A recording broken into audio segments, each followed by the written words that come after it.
this one and join the Rambling Zone and speak on stage and check the output devices. Aha. Hello, Dragon. Good evening. Hello. I'm hoping you can find the questions for me. Because so can you serve as question master this evening for us to do this? That's good. It's very kind of you to do that, because Ramblings is not my show. I don't claim it to be my show. Ramblings is my good friend Fleet's show, and for some reason the camera's not coming on for me for a second. Give me a second. Have a conversation with the camera and go, why are you not on?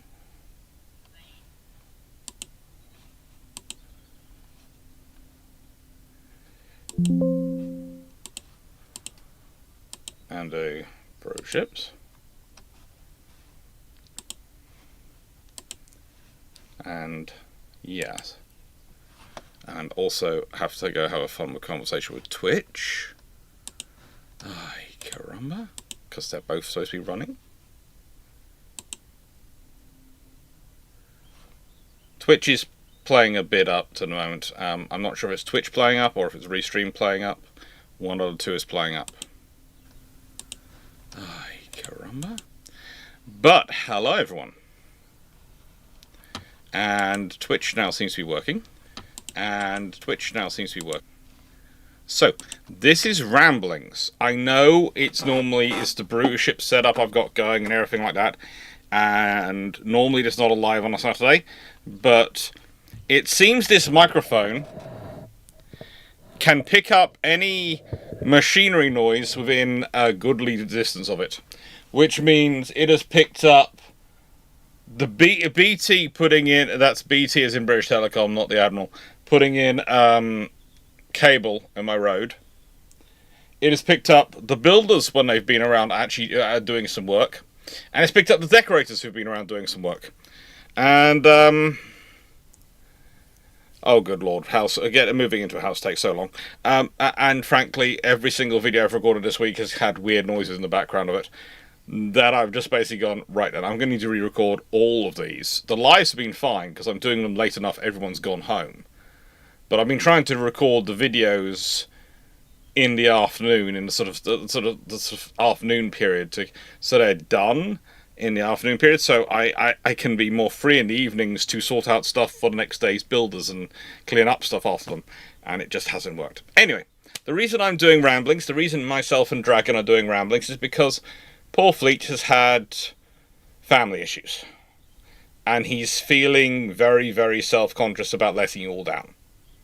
And so, basically, I said, I'll turn up and answer some of the Ramblings questions. So, the questions tonight aren't coming from my chat, they're coming from Fleet's Discord server.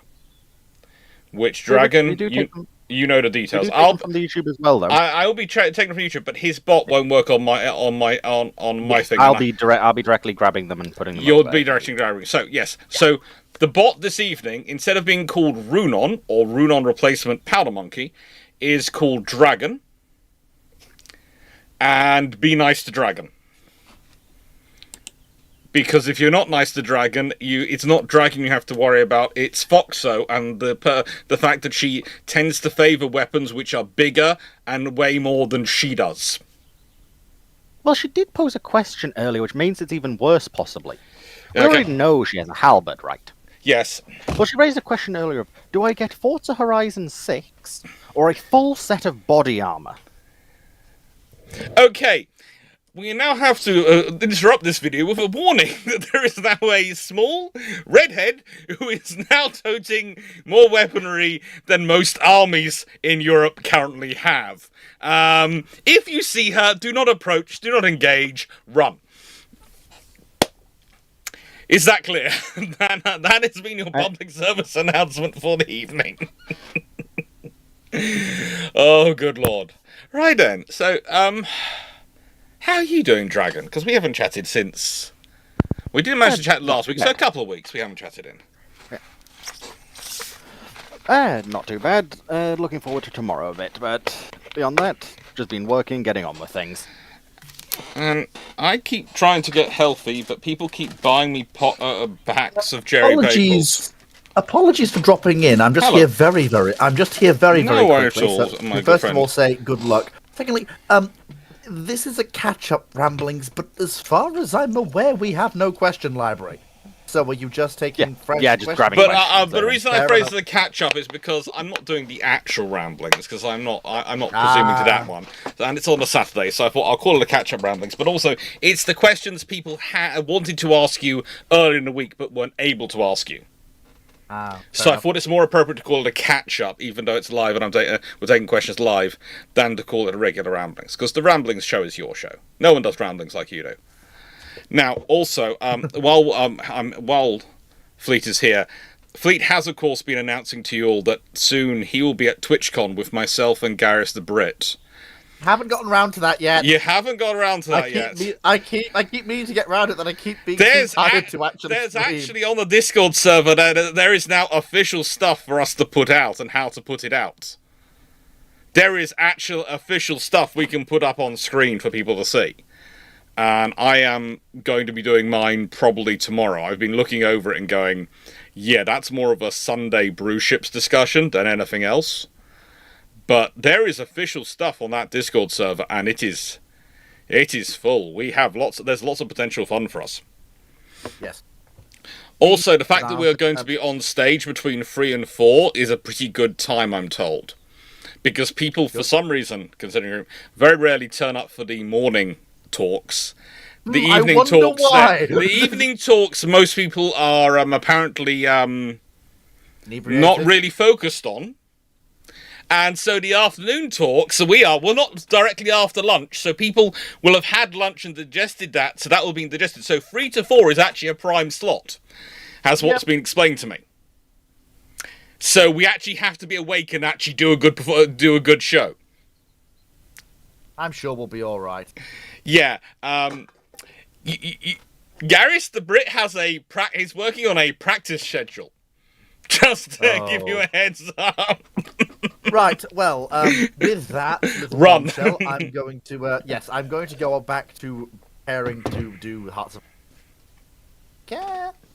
Enjoy. Hey, we got Foxo. We have Foxo. We have the person who regularly totes around more weaponry than most of the British Army in terms of weight and capabilities.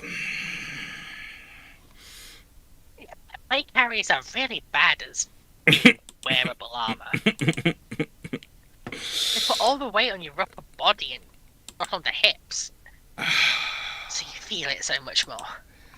So, how many questions we got in, Dragon? Any good ones? 4.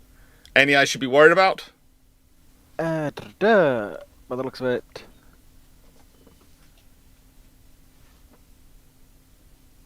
A couple about super firing invincibles. Oh, cool. One about rule the waves, and all that is unholy, a la Hoche, is Fleet with you and not on his own ramblings, which we've kind of already explained. Yeah.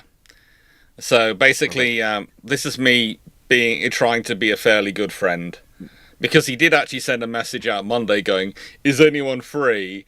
And unfortunately at that time, I was up to my neck in consultancy. So I was not free until about 1 a.m. in the morning when I looked and went, sorry mate, missed this. Don't think I can go live now.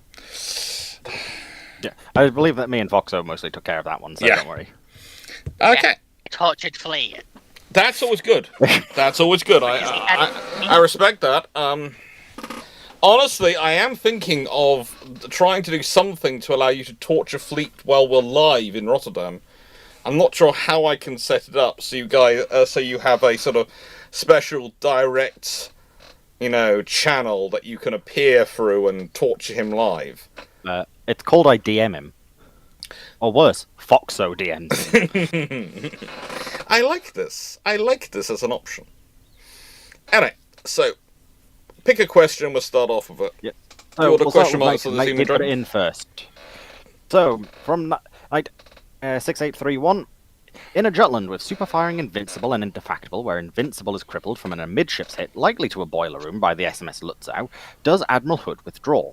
And who can Jellicoe afford detaching to escort the crippled Invincible home, given Invincible likely can't continue to fight if her boiler room's destroyed, crippling her speed.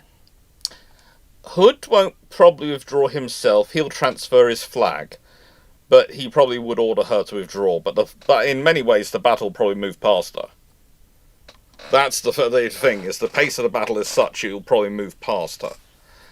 If you have got super... But also remember, if you've got super firing as early as the Invincibles, that means you probably have super firing all the way up the battleship line as well, and all the other battlecruiser line. You have super firing coming with the Invincibles. That means everything from that point onwards is super firing, including some of the really early dreadnoughts, which come off the dreadnought herself. Which means you don't possibly have the wing turrets, and that could also possibly... Let's put it this way, as it would increase the length while also simultaneously reducing the beam. As we all know, length to beam ratio does have an impact on speed, so you could be dealing with a Royal Navy fleet which is about a knot faster.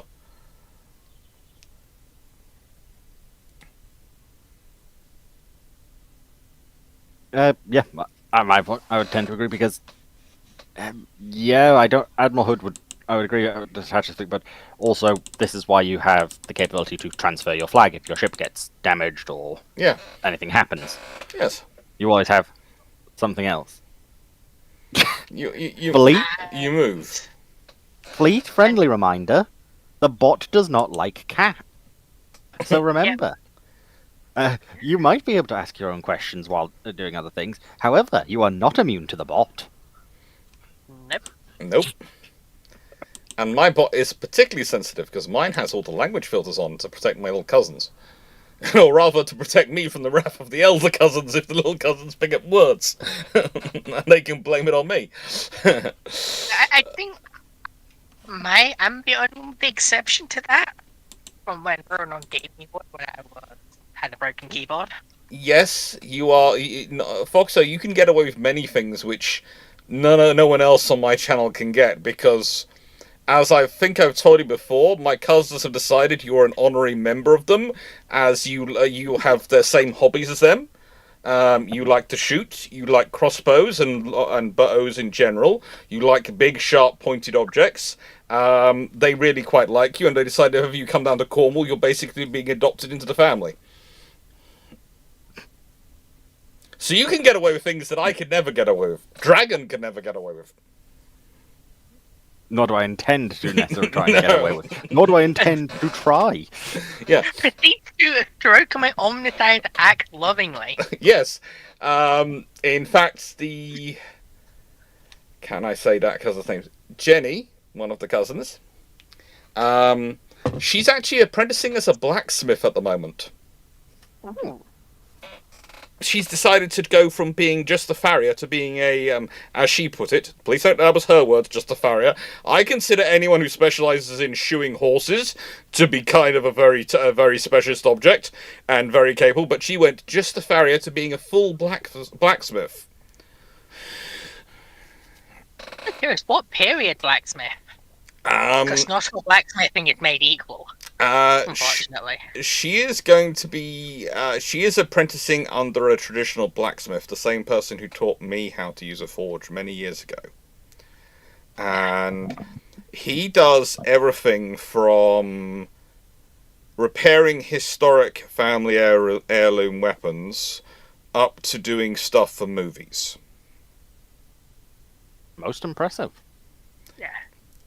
He's a very nice gentleman who probably at his age should not still be at a forge as often as he is, but he is.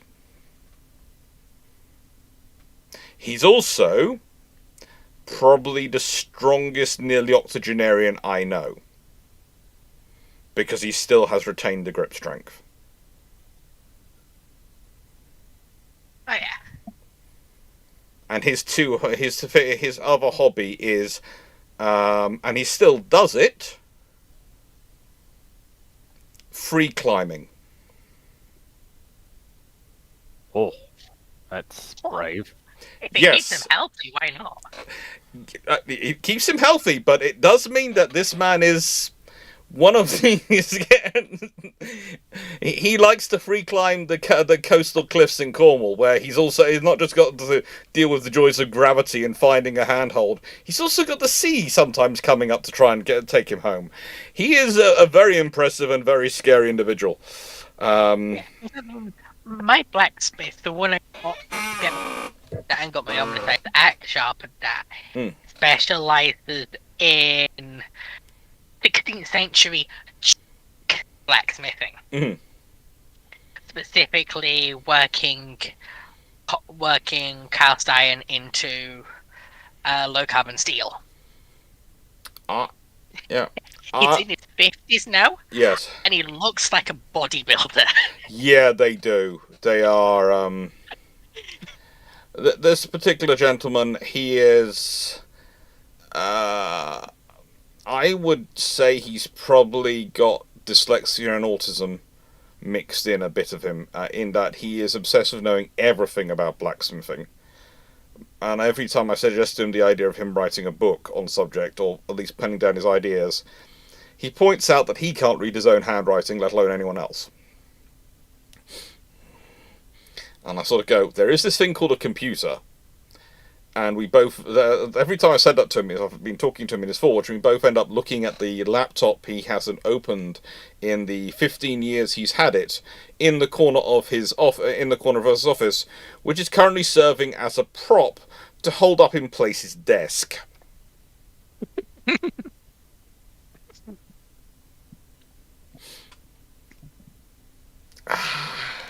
It's a fun time. Okay. But yeah, Jenny's having fun, and seriously, it's always amazed me, because she is a typical horse girl in that she's about 5'4" in heels, and her favourite horse to ride is something about 18, 19 hands high. And it's a lovely, great big horse. And you sort of go... And she bosses them around completely happily. Yeah. Mm-hmm. Just a quick thing for anyone in chat. Especially if you're doing great weapons training, don't train with an active blacksmith. No. Especially an active blacksmith who wields a warhammer. I would also say don't let Drakenfell have your hammer at any point. I am still trying to get him a brand new shield, which will have on bust on it a broken hammer. I still have the hammer he broke. Yeah. And unfortunately, he refuses to fight me because I'm too small for him. He's nearly a foot taller than me. Like 3 times as wide as me. Yes. But he fought my older brother, and seriously, proper Hema when you're in full armor, he just went full, I'm gonna do a basically 180-degree swing from behind, hit my brother's shield, and just balled him straight over. Yeah. And then later had to rebuild the shield. We actually got told off one point when we were doing our sword testing of various books on the Downs, where we sort of in Epsom, where we used to live, because we were creating sparks. We were hitting each other's swords that hard. You're not supposed to be able to make sparks with those swords. You have to hit very hard to make sparks with those swords. That is impressive. We were basically... It was a well-matched fight, but it was a case of... And then we went, that was cool. Did either of us have our cameras running? No. Okay, let's start again. Yeah. As my old instructor put it, yeah. There's only 2 times you want sparks. When you're using aluminium training swords, or if someone's using a great weapon. Yeah. Or a polearm. Right. Dragon, what's the next question you fancy? Okay then. We'll go a slightly different one because oh, we have some questions coming in on the Twitch as well. Yep, I've been making sure to grab them. I am indeed in both. That's good. I Dragon. guess we'll go with this one from Tibu then for now. Okay. What is the most odd gadget the panel members can't live without?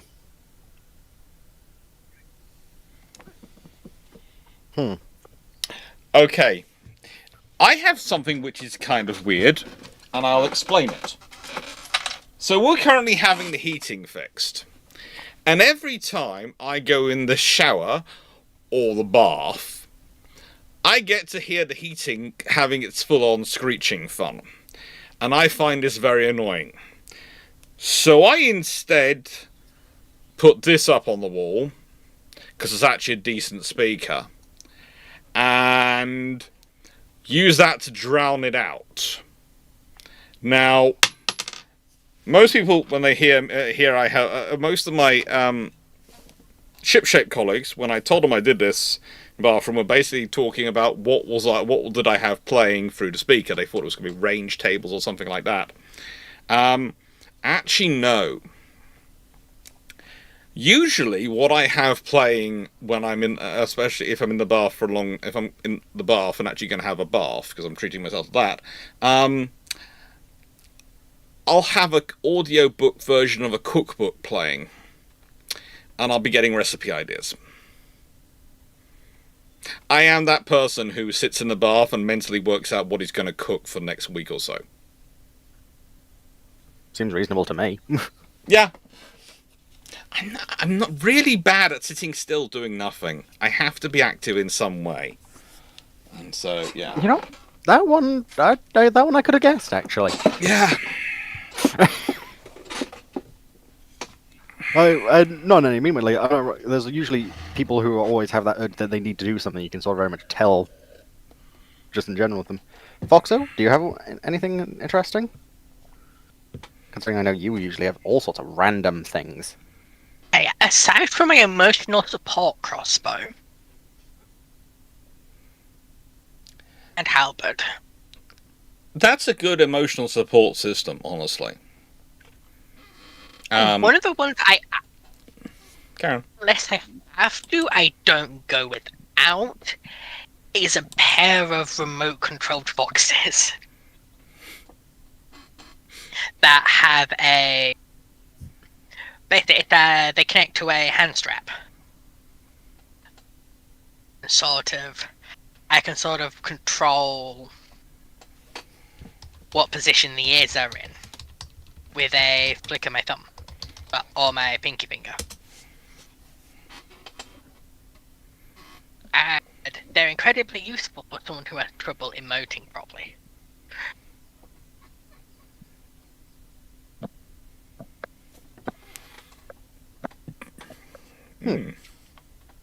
Unfortunately, I think all my things are pretty boring and normal. I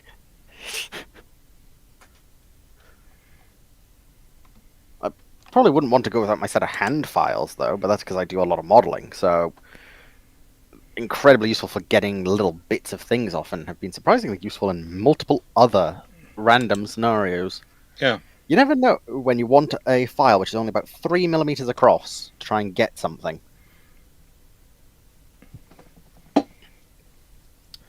But yeah, I said I think everything else is pretty much boring, I'm afraid. John Lee, yes, I do have a Twitter account. I'm old enough I still call it the Twitter account. Because when I was younger, X was something else. And now they rebranded Twitter to X is confusing me.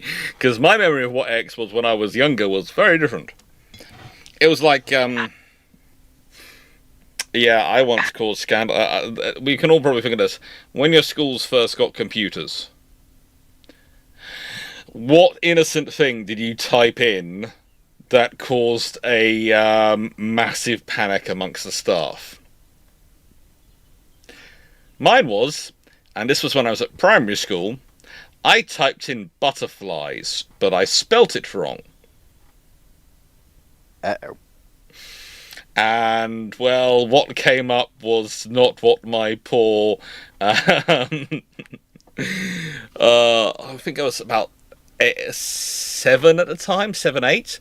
teacher was expecting. She was very scandalized, horrified. And actually, she reacted by pulling the plug out of the wall on the computer. Anyone got stories like that? Or is it just my age? Thankfully, no. Yeah. But then again, that's because I was always very careful with computers, so... I was looking up butterflies. I was looking up very simple fluttery insects. I was not expecting anything like that. Okay, mine's less not safe for work, but so it wasn't technically an accident. But this is where you used to be able to. This is when it was in the era of Live League, right? Because that's when I was in primary school. Because I haven't been at a school that hasn't had computers. Yeah. So, anyone here remember the Yahoo browser? Yes. Our computers had the Yahoo search engine and browser, and they had Chrome. You needed the teacher's word password to get into Chrome. What we figured out was that you could get onto Microsoft Edge through Paint. You couldn't access the start menu, and it wasn't linked on the home screen. But import image from internet on Paint would allow you to open up Microsoft Edge. And Microsoft Edge was completely unrestricted because you weren't supposed to get on it. It was for admin work. So, as a joke, me and my friends were 9 at the time. We typed in how to build a bomb. And it came up with a Live Leak video showing you, with this guy, showing you how to make a pipe bomb. Ah, the old internet.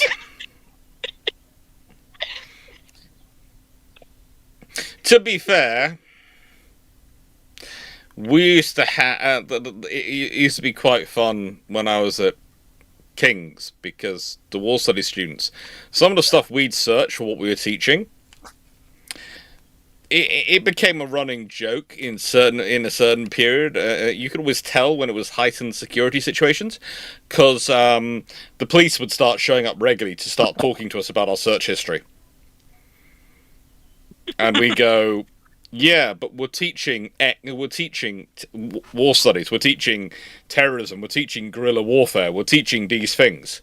And they'd be going, do you have to try and teach it so accurately? Yes, what's the point of teaching it otherwise? If you're not going to, do it correctly, what's the point at all? And it's... But I think by a certain point they started to get really, really annoyed with the PhD students. I think it's now sort of fine now that they basically go, if it's from that particular IP address, they just ignore it. I just go, yeah, they're a load of nutters, we're leaving them be. But it was fun times. So, what's the next question? Was one which I did quite like. I will try and get through all of them. I will try and go to some of the early ones again. Yeah. As needed, but just sort of jumping through to make sure that everyone at least has some chances of it. Yeah, because we're doing a couple hours soon. Yeah. Thank you, Steve, for the posture check. Okay, that was it. So, from Jonathan Moon. If you could own an illegal but not immoral World War I or World War II artifact, what would it be? Think along the lines of Enigma machine. World War II artifact. Illegal. Is it illegal or not immoral? Illegal but not immoral. HMS Renown. Or I don't know. Tribal class destroyed also be quite fun, but the thing is, if I have Renown, I also have 15-inch guns, and that means I can do advanced negotiations with Parliament. Would she fit down the Thames? Yes. With a little bit of geographical rearrangement, courtesy of aforementioned 15-inch guns, yes. Yes, she would. Question. Is it illegal for a private citizen in the UK to own nuclear ordnance? probably yes. I don't think Okay. technically that's actually a law, because I don't think it's ever been realised as a fear as actually potentially coming up. But, carry on. I like where this is going. I would like to include a little boy. Some bomb, please. It's so good you added on the bomb at the end. Yeah, I'm real. Yeah, that was that could far have. too long a pause between the two. And I would like the back of my brother's van because I want to drive the Suffolk Council and tell them that they're fixing the potholes or else. Yeah, that would work. You either fix the potholes or there's going to be a very, very big new pothole.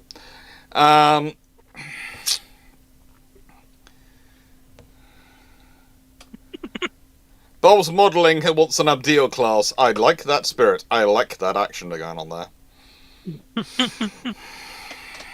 Dragon, what do you want?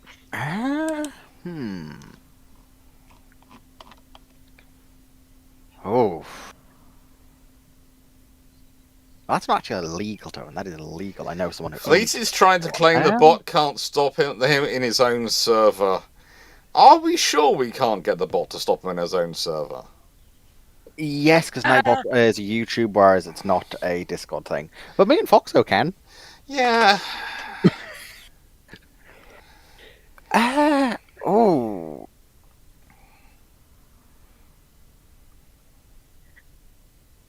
I think that get classed as immoral, Seneca. Potentially. What? A skull of a certain member of opposition. There's a fair number of people want a Tommy gun. I guess the question also what you class as immoral as well. Like, Unironically, I wouldn't mind something along the lines of one of the chrysanthemums from the bows of one of the Japanese ships, because I think that would be wonderful to stick in a museum. It would be quite cool. I think there's a reason I picked Renown and I didn't go for a Pulse or Hood or any of the vessels which were sunk. Because I'd say it'd be immoral to disturb a war grave to have something to preserve. So that was sort of my part of my thinking on the morality thing. Yeah. As someone's pointed out, nuclear weapons. So, to give a different answer, mine would be the giant bronze and gold eagle that stood mounted above the speaking position in the Reichstag. Was taken by the Soviets and melted down. Just because I think it would be an absolutely brilliant museum exhibit. It's actually considered the eagle from on board the Graf Spee, because I know that was actually recovered. Yeah. Like, But the one from the Chancellery was almost preserved and it was melted down on Stalin's order. I think the same is occurring with Graf Spees at the moment. It's currently in a warehouse under protection. I can't remember if they actually did melt it down or not, but there was some plans to do so. There's a lot. Uruguay has always been in a slightly different position because of that ship. Yeah. So, what next question? What question next? So, Knight 6831, as a follow-up to the prior question, then, While you're finding it, just quickly going to let a poodle in. Yep. If a super-firing invincible is crippled from the amidship's hit and makes it home, how long would it take to rebuild a destroyed boiler room, as she would have engines amidship in this layout? Now, that's one I think is actually just interesting more, because this also applies to what do you do about ships which do have, what's it called, the engine layout like this, for lighter armed ships. It's just how long it would actually make to impact repair times. So we were talking about this the other day, weren't we, Fox, about repair times of ships, because we were dealing with Slayer stuff. Yeah. And how you can actually only do very limited repairs at Quayside. Usually you take ships if they're doing repairs to a fitting out yard. And that's one of the interesting things again. It was one of the really weird things that happens with the when I was starting to look into the pause in capital ship construction, etc. You can tell it was done by someone who really didn't understand what went on in shipyards and the difference in yards, because they thought they could move people from the big yards to the small yards to help out with building out up the flower class and those escorts.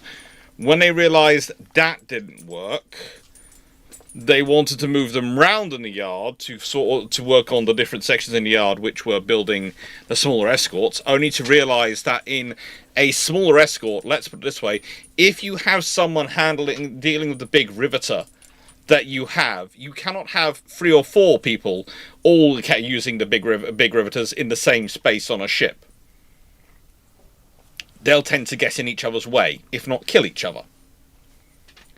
And so the other idea they had was move them to the fitting out yards. And then they realised the fitting out yards, even when they're being used for repairs, have a completely different work process to the construction yards. And it's one of the reasons why you just had these people going around for months doing basically nothing, as they kept being assigned from one thing to the other thing.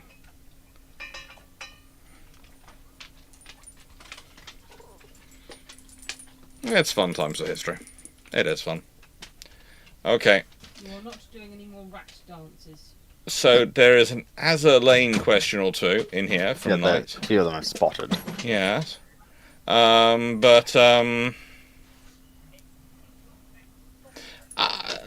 think the fleet question for the 1850 onwards. Yes. We'll leave for a fleet. That's a fleet one, so. That is very much a fleet one. Go on, pick a question. What do you fancy?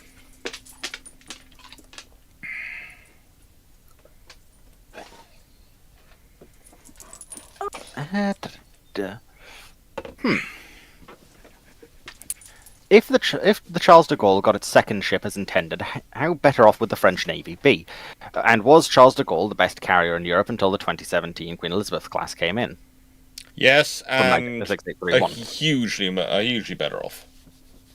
A second Charles de Gaulle would have made things a lot easier for the French, in terms of they wouldn't have the gapping. And if you combined it with the 3 Mistrals, they would basically always be able to do an expeditionary force of some kind or not. And it's kind of like the British at the moment are just finding out that 2 carriers to replace what was 3 carriers, an LPH and a helicopter support ship is not really enough. And that's... Hello. And that's why it gets funny when people go, the carriers aren't up to the job. No, it's not the carriers aren't up to the job. It's that the British government decided to try and replace 6 hulls with 2. And that doesn't work.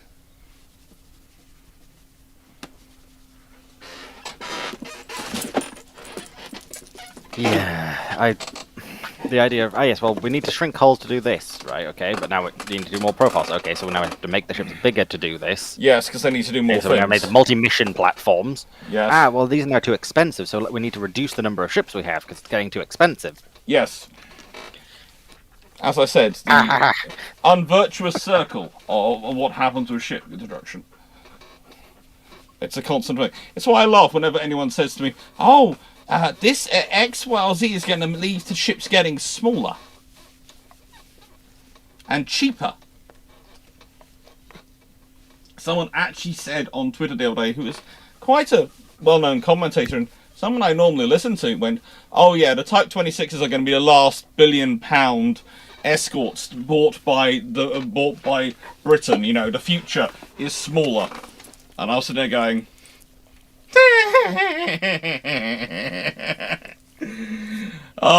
they've been saying this since the age of Napoleon.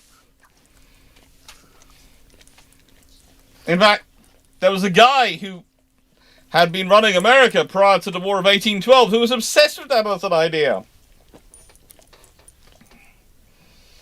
And every single time, technology has not allowed for ships to get smaller. Usually they get more complicated.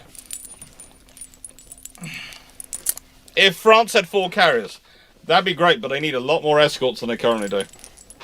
They'd be able to have a vessel available constantly. But also, if France had 4 carriers, Britain would not be able to let itself just have 2 or 3 smaller carriers. The whole point was they could argue that the 3 Invincibles equated to 1 Charles de Gaulle. That was their idea. So therefore it was enough. The ego of British politicians versus the French is always quite interesting. Why are you licking the desk? Wait a minute. Why is that doing that? Just give me a moment.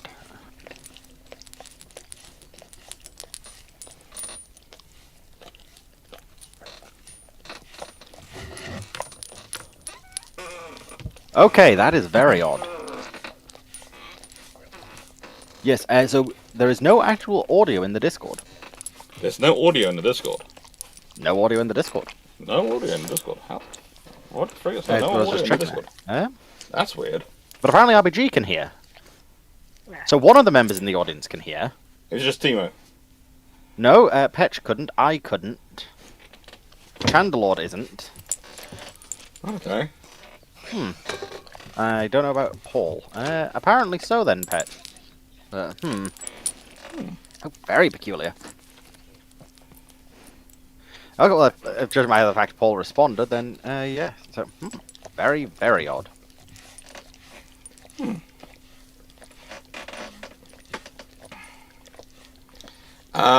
Yes, there is a video. There's a video coming which has already been programmed of the rise of the frigate navy.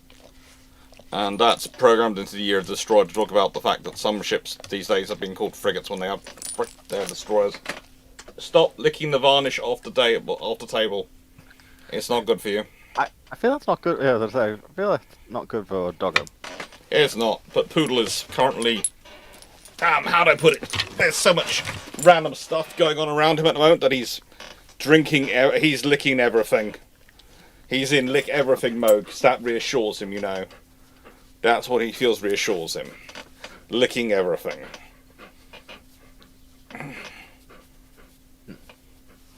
This is a potentially interesting one with very catastrophic results. Yes, this is why you have to watch him and check what he's actually... When he's quiet, it's kind of like small children. If he's quiet, that's when you're worried. What's the next question? What do you fancy doing next one? I am going to butcher this name. I'm sorry, but... Irigeng... 8420. Yes, 8420. That's just what we do with him. He does this. That's his name. We know. He knows we all butcher it. We butcher it in brew ships. I almost said that by accident by 8472, but... so, say the Battle of Jutland, but both sides' fire controls and rangefinders magically reset to 1890s levels, and everyone forgets about the more advanced equipment. How would the battle go? Ooh.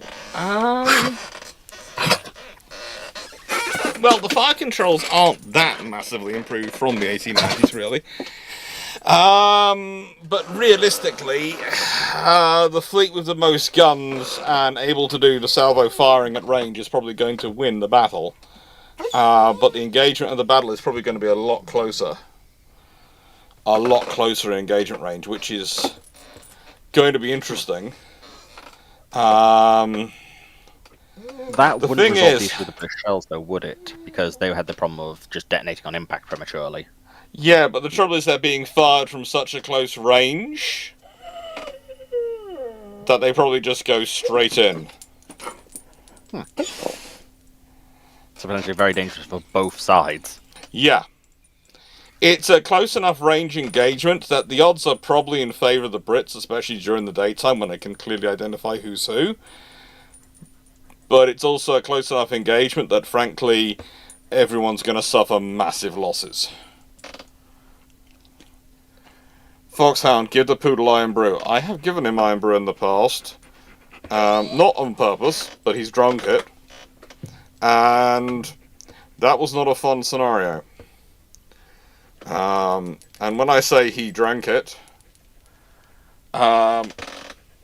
he managed to burst a can and decided to lick it up. But I'm going to quickly, while you deal with an Azure Lane question, I think, quickly, I'm going to put him in the garden quickly, because I think he wants to go. Back in a second. Our Come border on, collie Bill, wants to do a let's put you in the similar thing, except with, instead of iron brew, it was with energy drink, in particular Monster, and yikes. Probably was already excitable. So, we'll grab one of the iron brew ones? No, we'll grab one of the Azure Lane ones. From Knight 6831, Dragon Foxer, in the world of Azure Lane, how would aircraft for fixed wing, RN Fleet Air Arm, and Naval Air Service, and later the Rotary Wing, similar, get to the Canson without people flying or transporting them over there? Simple. They miraculously appear. Literally magic. They summoned them through actual magic. Aircraft in AL are less aircraft and more magic spells. This is especially interesting when you note it with Kaga and Akagi, where their planes aren't actually planes. As often shown, they are literally Shikigami. Yep. I remember what Shikigami is again.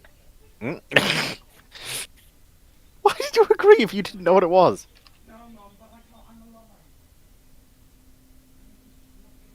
They're basically servant spirits.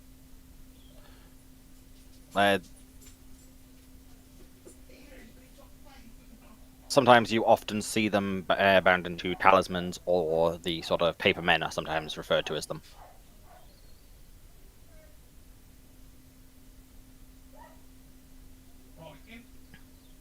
It's how they can sort of launch the planes the way they do.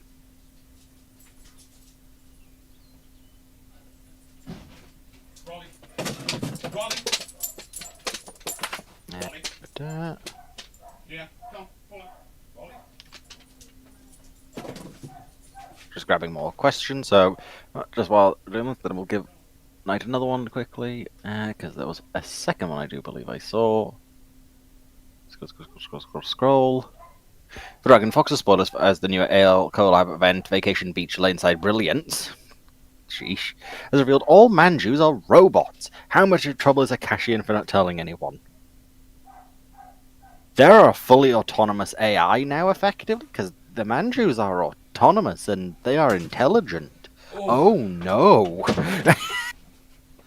Ay, caramba. Sorry, the poodle decided he was going to do a bit of a rat hunt, and he had to be told not to do a rat hunt. Poodles. And the corgi's not having fun times either. No, both the corgi and the poodle find it annoying that there's that when there's a rat in the garden, we don't land to go out and play. Because their idea of hunting is wildly different between the two of them. Raleigh thinks he'll get a kill shot on a rat by jumping up on his hind legs and then plunging down with his paws. Unfortunately, the rat is kind of faster than him and moves quickly out the way. And the corgi, so far, has just the moment he appears, the rat starts running and the corgi starts running and the rat's proof faster.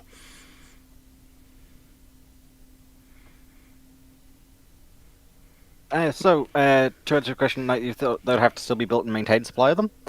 From what we've seen, no, they actually don't. Or they are built in internal factories. Mm-hmm. Is this a that's a lane question? One, yes. Yeah. Was it about aircraft or weaponry? Yes. Oh, well, basically, how would the introduction of rotary and fixed wing stuff, how would they get them to the ship girls without flying or transporting them there?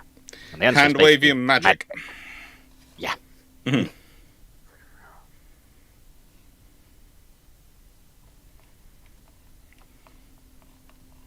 So, from Bone Meal Boy, could it be argued that John Jervis, Lord St. Vincent, was the opposite of Beatty in that he was good at fighting but terrible at politics/administration?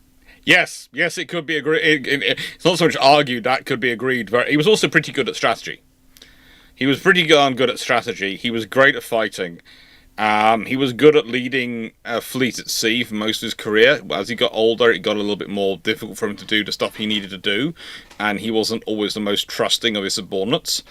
But you have to remember, when he was younger and made his way up, he had the subordinates like Collingwood and Nelson and others like that, who he could really trust to act independently. By the time he's older, those subordinates are off running fleets of their own, and he is basically running the fleet, which is if you've got past Nelson, you're going to run into me fleet.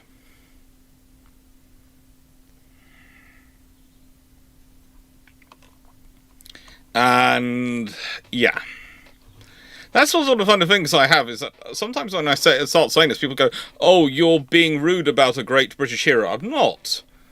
I'm telling you that Britain actually had a sensible strategy. They weren't just pinning everything on one small fleet.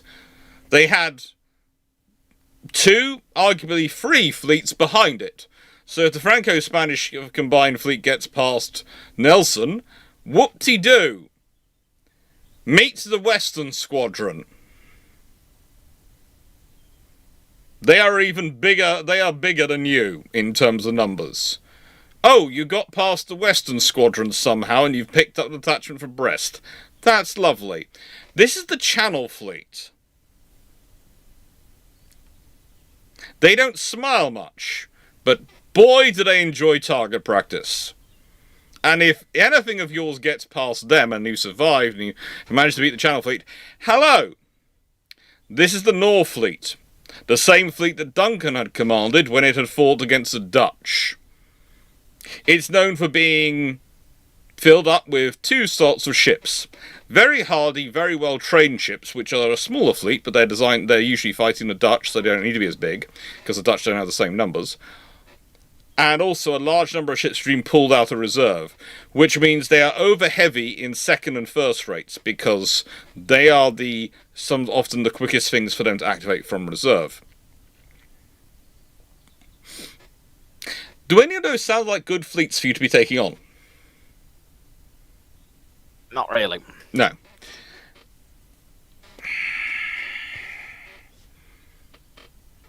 Hello, mouse.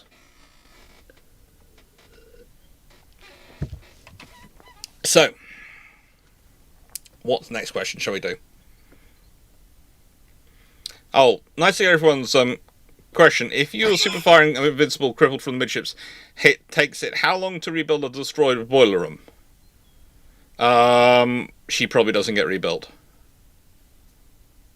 In the nicest way, at the point at which you'd be talking about it, Invincible is not being rebuilt. She's not valuable enough to be rebuilt.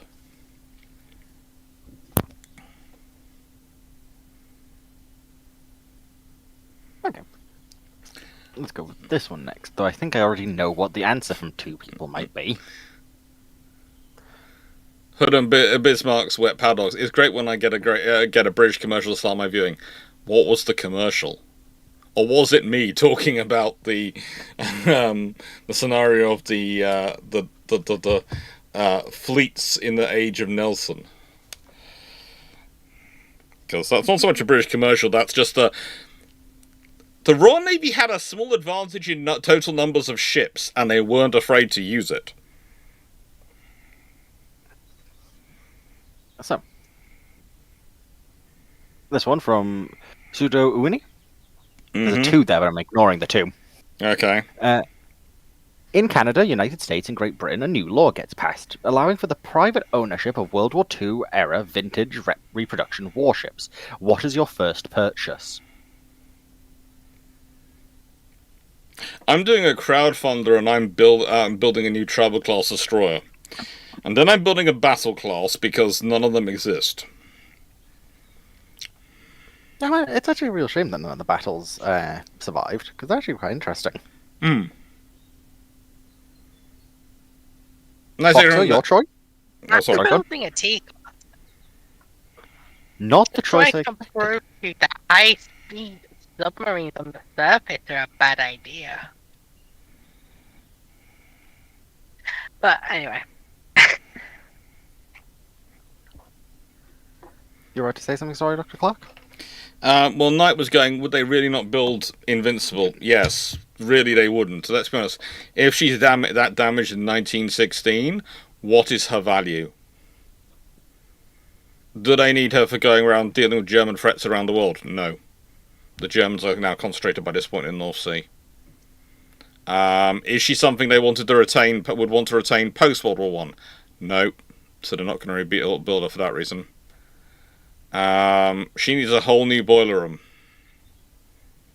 It's not worth it. That's going to be major structural work. Damage to engines, all sorts of things. That's going to be... It's almost cheaper to build a new ship. You don't rebuild it in that scenario.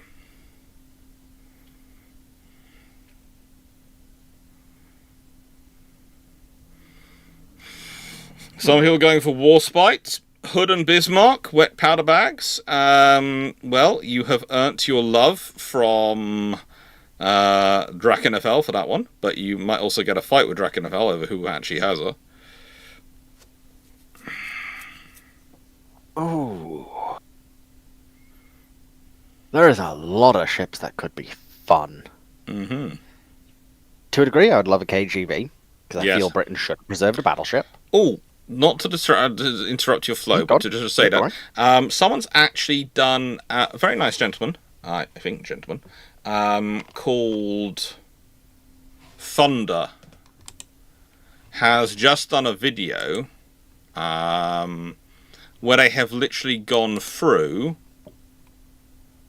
the scenario from the other day about the multiple how to put it, the multiple the scenario where multiple or what do you call King George V's end up at the Battle of Denmark Straits, where it's freed at King George V's. Oh no! And I will just they sent me a link, and let me just find it. Oh, good. Of course, I'm not showing what's going on in Discord, so I can go through. I can be rude, and I can disappear into different sections of Discord and find it. Yeah, Thunder Chaser Gaming has done it, and I'll copy the message link and I'll stick it in the Twitch stream.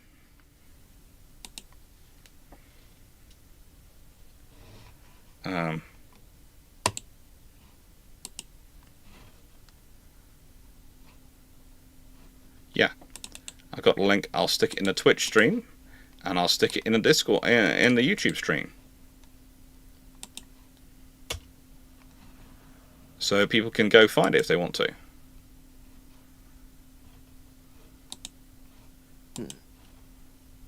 Another one I think could be interesting to see. She's technically World War One vintage, but she did serve in World War Two. Would be HMS Hermes. Yeah. I actually quite like the original Hermes. She's something about the way she's designed is just visually appealing, and would be an excellent insight into this is how carriers started. It's similar. It's similar for me with HMS Eagle. It'll be nice. Yeah, Eagle would also be a good option as well. Yeah. But basically, it's now down in the collaborations section. The fact I have collaborations showing up on my channel at all is always what interests me, but it's the most recent collaboration on my channel page. It is because Thunder Chaser Combat actually tagged me in it. And it's only had 600 views. But they've done a whole thing of war at sea, and they've gone through with 3 King George V versus Bismarck and Prince Eugen. And it's rather as you'd think it is, but it's rather interesting to watch as well, because they did a good job.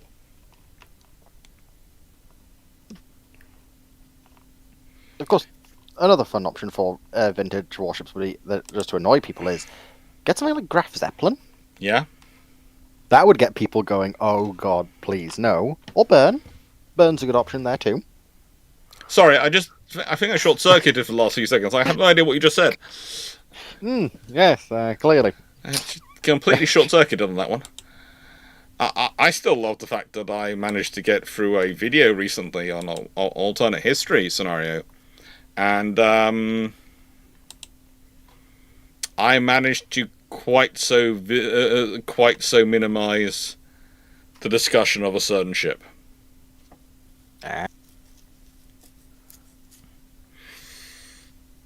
It was quite good. Ryan, what next do you fancy as a question? Poor Fleet is probably going to have to do a catch-up ramblings for real after this video. Actually, that is an interesting one. From Daniel Phillips, 6825. Sweden, Norway, and Finland sign a mutual defence pact agreement in 1933. How does it affect the winter war in the Norwegian campaign? Well, it means they're all already mobilised and possibly already fighting in Finland.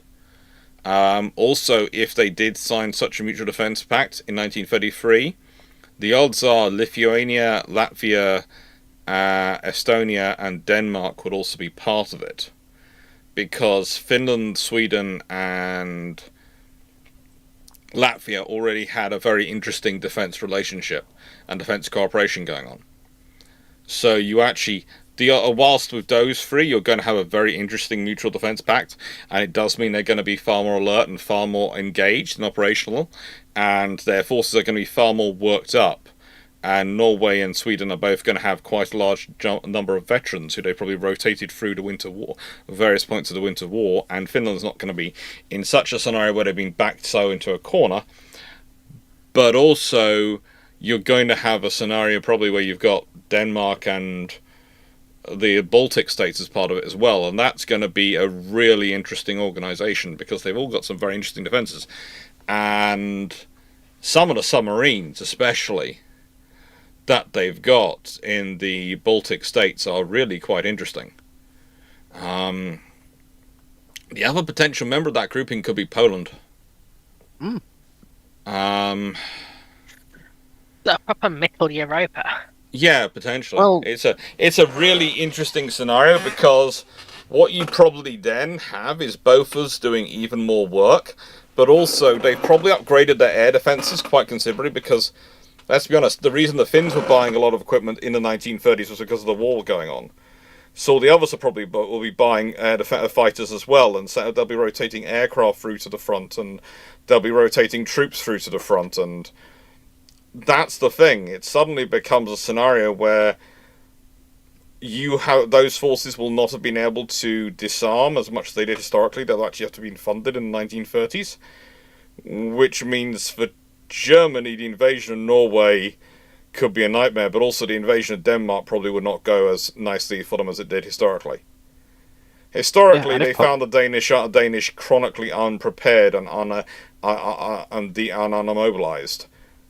In this scenario, the Danish would have been mobilized already to an extent, have a large number of veterans, and probably would be paranoid enough that they'd already been mobilized before the Germans even considered it. Hurricanes for everyone, potentially Foxhound. Hurricanes and what's the American equivalent of the Hurricane? Brain Engage. Wildcat? Not Wildcat. No, it's not the Wildcat. It's the land-based one. Very similar timing to the Hurricane entering service. Oh, goodness gracious me, Brain!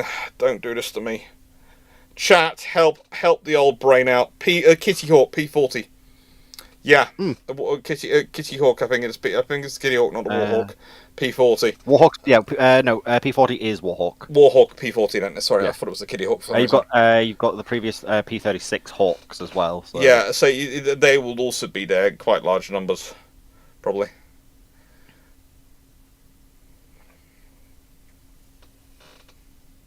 But it's definitely something that would change things significantly, because you're right, it would definitely affect how Germany invades Norway, but I almost question, would Germany invade Norway at all in that scenario? Because while they do feel they need to, if then they know, well, if we invade Norway, Sweden and Finland also will get involved.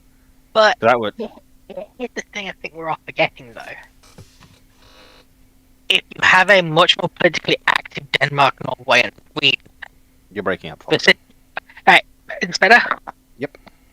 If you've got a politically active Sweden, Denmark, and Norway, then you may very well see an already a lot more German-aligned Sweden, Norway, and Denmark.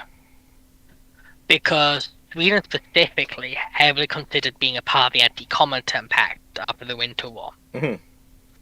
And joining in with the German war to destroy Bolshevism. So... I think you could see German aligned, but I don't think they'd be fascist, and that's where they draw the line. I don't think they'd want war with Britain and France. So the thing is, Hitler might presume they'll come with him, and then they break with him when he finds himself in war with Britain and France. Yeah, but I think there's a very real possibility that once Operation Barbarossa happens, and the British start getting very, very buddy-buddy with the Soviets,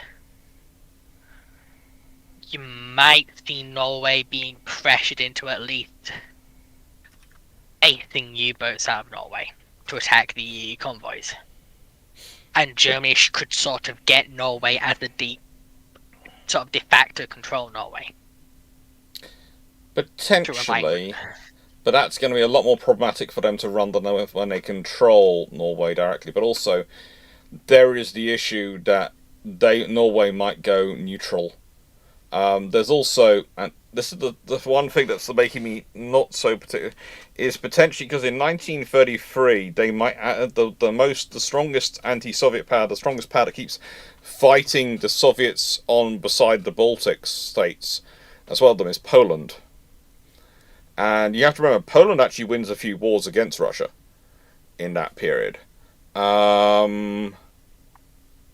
So you might the other option is that they might go Germany aligned, they might go Poland aligned, and that's the other scenario. Yeah, and that could be a really interesting scenario where Poland, instead of as historically it is basically cut off, Poland is allied with this Baltic states and Scandinavian and Denmark bloc. And you sit there and go, okay, so yeah, you can storm into Poland, you can possibly win. But they actually have lines to retreat on, to their north. They have probably Allied forces maybe taking Kaliningrad. And, yeah, it becomes interesting. Very interesting.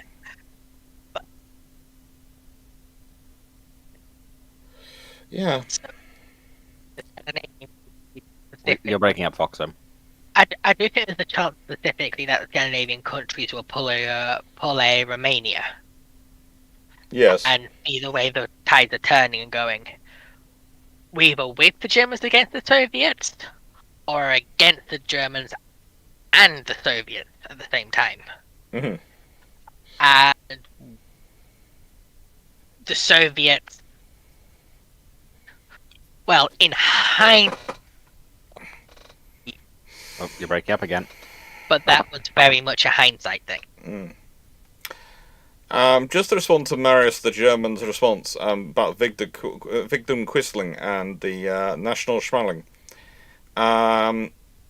Let's just say, whilst he welcomed the invasion, we are also talking about a person who walked into the chief of police in Oslo's office and told him to arrest the government. And the chief of police's response was, I don't know who you are you mad?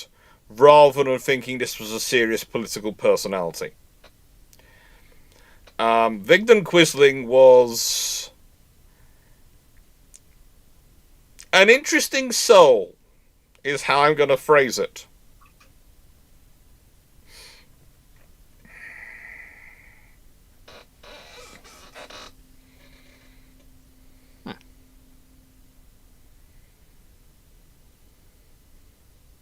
I think. Okay, next question. Next question. Right.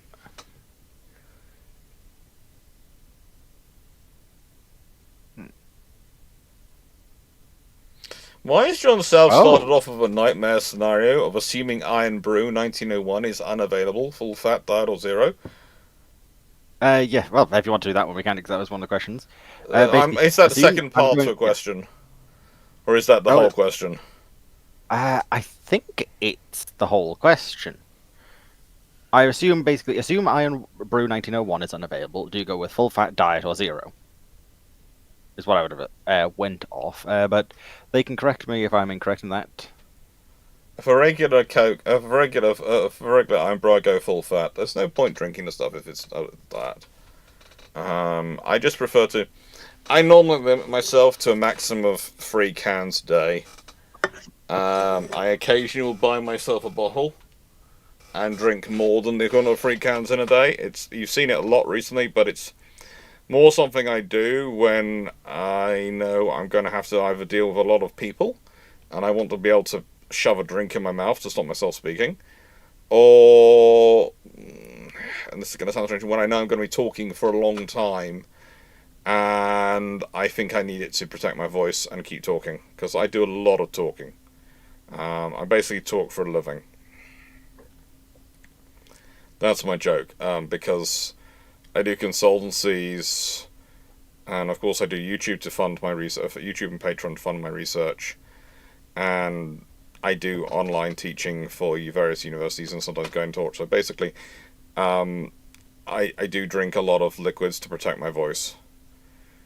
And yeah, it's always weird when you start talking like that as someone who does my projects. Okay, I'm not a professional singer. I'm not one of those people who you really associate protecting their voice with, but you have to think about it. Because if I can't talk, I can't earn, and I can't cover things. Dr. Clarke, mad as a Hannibal need of a tea party. No, let's see, I've never needed a tea party to be mad. Tesco was out of 1901? Good lord. Can believe it. Off topic, did the ship-shaped site go defunct? No, once again, Gareth the Brit is upgrading things. He is one of my best friends. I am looking forward to spending a lot of time in Rotterdam with him and doing our various projects with him over the years. But I will say this, the man is never happy with his website. With a website he is designing and working on, he is never happy with it. He is always upgrading, he is always transferring different hosts, he is always working to improve it. Which means almost every few months sometimes every few weeks, I need to relearn whole things so I can access it and update it if I'm doing the update. Because I'm supposed to be the backup for it. That sounds fun to deal with. It's a constant challenge, but it's a lovely challenge to have, because you know it's your friend cares. But yeah, good luck. Basically, if it's down, it's not gone defunct. It's being updated again. Even Temu sells 1901 Iron Brew, less than 90 pence again. So what I'm hearing, Leslie, is whenever we manage to get Runon into the UK, what we need to do is basically make sure they get 2 travel bags worth of allowance of luggage. And if they do go back, we just make sure to fill that with as much 1901 Iron Brew to get them through it all. That is certainly an option. However, I know of a chain of barbecue places apparently in America, which I don't know their name, but I know there is a chain of barbecue places in Washington State, but they apparently hold the US wide, that do actually have 1901 Iron Brew on tap. Can believe it. Mm-hmm. Darkstar 3622 submarine aircraft carrier. Could that actually built, and what would the role be? Look, we've tried. There's been enough trials of it in various points in history. Realistically, the submarine aircraft carrier peaked about in a concept of sort of prior to and to an extent during World War II, where basically your submarine aircraft carrier was your equivalent of an SSGN. And the reason you won't get a submarine aircraft carrier now is because of SSGNs. You don't need to have that level of complexity. It's the recovering of the aircraft function of an aircraft carrier which makes it difficult for a submarine to operate them. So, yeah. That's fun. Next question? Just so that he can't yell at us later. Oh, From Fleet of Oceans. Is this because in a Fleet keeps insisting and sending messages to go, use my question, my question, my question? I will not confirm nor deny this. Okay. In a stereotypical post-apocalyptic, assuming a non-nuclear collapse as a result of a plague that kills off 70% of the world population, as fallout is the world getting off easy, doubt. Assuming you as the panel, plus Drac, Chair, myself, all rambling the ship-shaped gang, drawing the knowledge as well, have carved out a little polity based mostly out of Cornwall of extant pre-collapse hardware, tools, weapons, vehicles, etc. Mm-hmm. It is possible, given locally available resources and manpower, 25% of current Cornish populace to allow for casualties in wars of Cornish unification down from 30%, and technical knowledge to restart a gradual basic industrial society, aka we can build fresh firearms and what era of firearms. You could actually do that in Cornwall, judging by the factories we have down here. Carry on. And can build artillery, industrial machinery, steam-driven farm equipment, steam, whatever, water-driven industry, basic revitalization of railway construct. Right, something's getting me curious about. This sounds basically massive. Railway lines and constructions of locomotives for them. Can we build new sail or steam-driven warships or civil vessels? What material resources do we need? Right, okay. I was waiting for the bit of when do we get to the question. Also, what legacy internal combustion equipment can be? Can it be fueled reliably? New internal combustion. Let's put this. There's a tungsten mine at sorry, Plymouth. I got that We wrong. have tin and silver. We have tin, silver, copper, and we have lithium. We have China clay, and we have. As I said, there's a tungsten mine at Plymouth. There are some coal mines as well, not within reach. Honestly, your main thing is going to be setting up the production facilities to basically build all the feeder parts into it. But you've got a fairly good yard with a dry dock in Falmouth. Okay, the largest thing it currently takes is things like Bay-class LSLs, but if you're starting from scratch, that's not a bad start to start off with. You can do construction down there. There's cranes and other systems. You're not going to be fast, but you're going to be able to do it. There's also the whole Pendennis yacht people next door to them, who do currently build stuff out of fiberglass, but have quite a good naval architecture team, etc. So again, if you have enough of the people with the skills surviving, and you're operating out of an expanded Cornwall, you could do it. It would take most of the road infrastructure. It's going to be a case of maintaining it, and for that reason, that's a good thing. We have Garrus and we have Drac, because they're going to be quite good at organising those things. The metal is going to be interesting, getting the iron, but there are sources of iron and other materials in the UK you can go for, and if the others haven't, if you are dealing with the fact that you are probably the most, judging by the group and the phrasing of the question, the most organised group on the UK, building a navy is going to be a part of your expansion to take over the rest of the island. Having the ability to project naval power and use that to support your logistics and support your expansion around the rest of the island, that is going to be sensible, because you're basically going to do what is realistically a takeover of the case of people have the choice of silver or lead. You'll take them over either by force or they can join you. Either way, they're joining you. It's not particularly nice, but that's how you expand the territory enough to get the resources and materials you need. Considering the amount of mining equipment currently being shipped into Cornwall, though, to reopening our mines, we would have a lot of mines. But yeah, they've got a good crushing unit in Plymouth for the tungsten mine. That's an interesting one to invest in, by the way. If anyone's looking at the various things, the various Cornish tin mines that are currently on the... I'm not involved in them. I don't have investments in them, so that's the thing. But I know enough miners, and I hear enough stories to know that it's probably, with the price of tin at the moment and other things, it's probably sensible to go to. Investing in them is not going to be a bad play, medium to long term. And that's the only investment advice you're ever going to get from me, sort of thing. But yeah, they seem to be doing well. They're being quite well run. Despite the fact the largest one seems to be owned by a South African company. Or rather, it's a South African-run company. Eh, nobody knows mining like the South Africans. Yeah, but this is weird, is that the CEOs all seem to be... all the senior people seem to be South African accountants.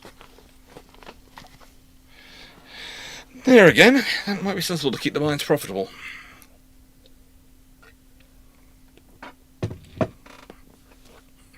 Will I be doing a Pirates of the Caribbean, Pirates of the Burning Sea stream this evening?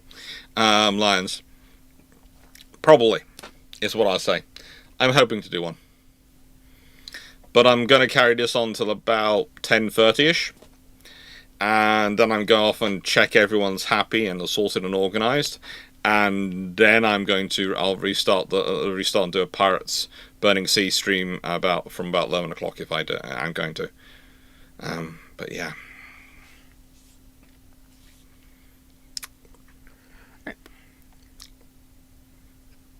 Actually, it's not 96831. My Blistine, or rather Blistine 1831. Sorry, they're both in the free room. Actually, that's the thing. A lot of the mines are being reopened because with geological surveys and studies, we've found stuff which we missed. We found a lot of stuff which we missed. If I remember correctly, a lot of the Cornish mines until recently have all been surface mines. No, there's quite a lot of deep mines in Cornwall. There's some which go down several hundred fathoms. But we're basically finding there's a lot of stuff. Let's put it this way. The cost point when they closed was A, we hadn't found some of the stuff, and B, also the cost of machinery to wench it up that high. It's that if we look at the mine it's further up the country from me, which has been opened, it's at about, I think, 250 meters. They found the stuff, and the winching gear in the time it was closed down in the sort of 1930s to do that is really quite expensive to get in and set up, especially and the price of tin at the time was a lot lower. But the price of tin is now a lot higher. It's a lot more valuable, and that's meant they've found these things, and they've started reopening the mines. So you always have to be careful. A lot of the British mines will not close down due to them not having large deposits in them. It was just cost benefit scenario of it's a lot cheaper to get it elsewhere, and the price doesn't say there isn't enough profit in paying expensive British miners, because British miners were expensive and had health and safety agreements. It's amazing how much the price of raw material fell when world got access to Siberia. And some of those absolutely massive tin and nickel mines. But now we don't have access to Siberia in the Western world. Cornwall's tin some of the best to get. Blistine, I'm hoping to do some filming down in a tin mine soon, for the channel, because of the importance of tin to naval warfare and developments of it. And I thought I'll see if I could do some filming down in the mine with it. And so we're hopefully going to see that. But one of the things I do already know from experiences going down the mines is that automation. Let's put it this way. Mines have an interesting effect on electromagnetic signals. And automation... oh,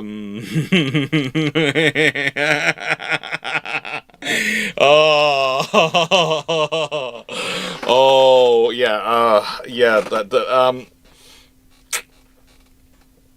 I would say it's less automation than mechanization of the existing systems.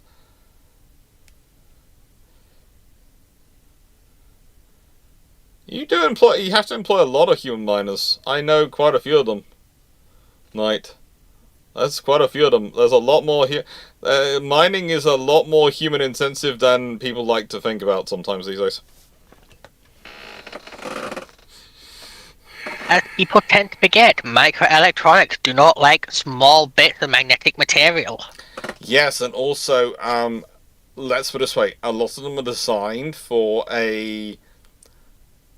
How do I put this? A gravity, earth, core normalcy of being on the surface, or higher, rather than being in the crust and going down.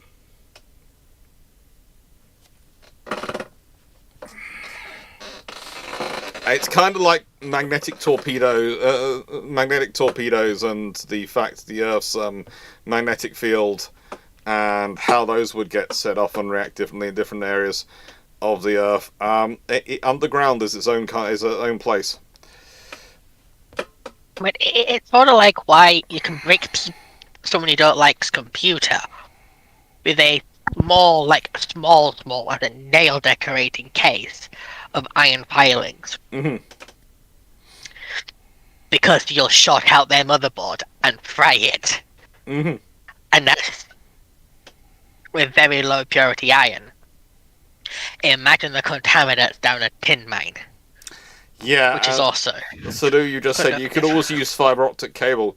You can, but basically a mine is the definition of a place where things will snag. And it's also a case of you still need a process on the other end to automate it for the automated mining vehicle. Yeah, there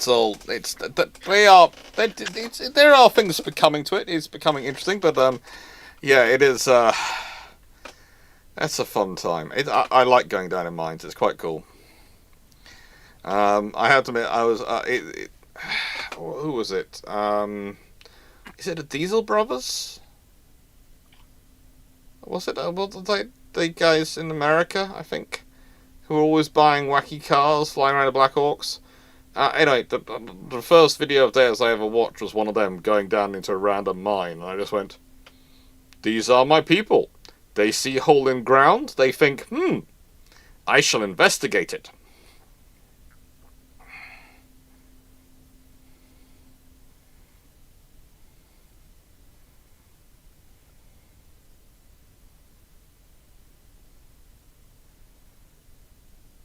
Yeah. Right then. Okay, next question. Yep. This one could be interesting. From John Yook. Okay. Yunuka? No, can't pronounce that. If the RN decided Hood was a potential white elephant, and the tech data for 1550 was incredibly good, would Britain have offered to scrap Hood for the cause of peace to build four F3s instead of 2?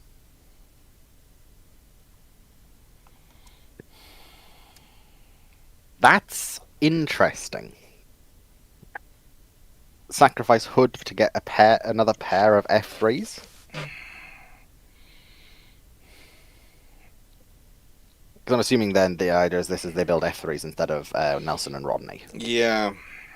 But if they're prepared to go down that route, where they're prepared to accept having no 16-inch gun ships, they're already in a very interesting frame of mind.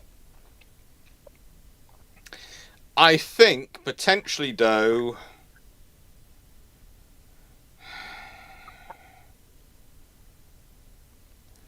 It's gonna be... It could be a case of I'm wondering if they want to replace Hood, Renown, Repulsion, or Tiger.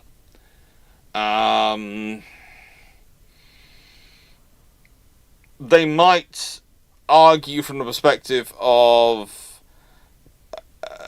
they might go, okay, we're only use 15-inch guns and all these things, and we'll replace these ships with Hood being the one that's last to be replaced. But we have to be able to replace our existing battle cruisers. Because of our global needs and so forth. If they could get a deal through that, and they could get, let's say, 6 F3s, and replace all their battle cruisers, so that's Tiger, Renown, Repulse, and Hood, as well as getting the 2 more. That's the sort of scenario that I could see them going for, and I think even Foxer would agree with that, because if they can do that, that's given them 6 capital ships to build between 1922 and 1930, which means they're pretty much keeping the yards going, keeping the capabilities going, and also whilst they're doing it, they're probably doing 15-inch 50 upgrades to the Queen Elizabeth and the R-class. But I don't see them doing it as the swapping out Hood on her own. There is no advantage realistically to swapping out Hood on her own. She's too much of a status asset. But if you can replace also Tiger, Renown, Repulse, then sacrificing Hood, so you end up with getting 6 of these ships, is a viable option. Yeah. Losing Hood would be seen as a admittance of weakness. Yes, but you're getting 6 F3s. I meant more for if you only end up Get losing 4. Hood for them. Only get 4. Well, yes. And you don't get the 16-inch. Yeah, it's basically a case of if you're only getting Hood for 2 of them, that's not a worthwhile exchange. If you're able to replace Renown, Repulse, and Tiger as well, then Hood becomes a necessary sacrifice, if that makes sense. And you sacrifice her last of all.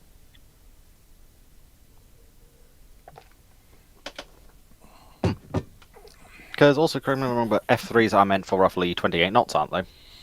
Yes, but also, it's going to sound strange, but the other option, again, you can do apart from that is you could also then do a sort of double switch and use Hoods to basically convert her into an aircraft carrier. Hmm. Washington Treaty, you're allowed to convert too. I'm more just thinking that Hood's 32 knots is quite valuable to the Royal Navy. So while even getting a few extra hulls is good, going from 32 down to 29 knots? 32 to 28. Yeah, Yeah. but you are getting 6 fully armored battle cruisers. Yes. Well, it's definitely if you're getting 6, it's definitely an interesting one. If it's 4, No, 4 is not enough. 4 doesn't help enough. If you can get 6 and you're replacing Tiger, Renown, and Repulse as well, then Hood is basically the sacrifice you make, and you convert her into a carrier. You dodge it around that way. So you don't realistically get rid of her. But you basically... That's the only scenario I could see them dealing away Hood, is if they could get that many ships. Yeah. Because if you're only getting 4 and you're losing Hood, and you're only sticking with 15-inch guns, that a major loss of faith. Yeah. And it's a sign of weakness. But because that you're not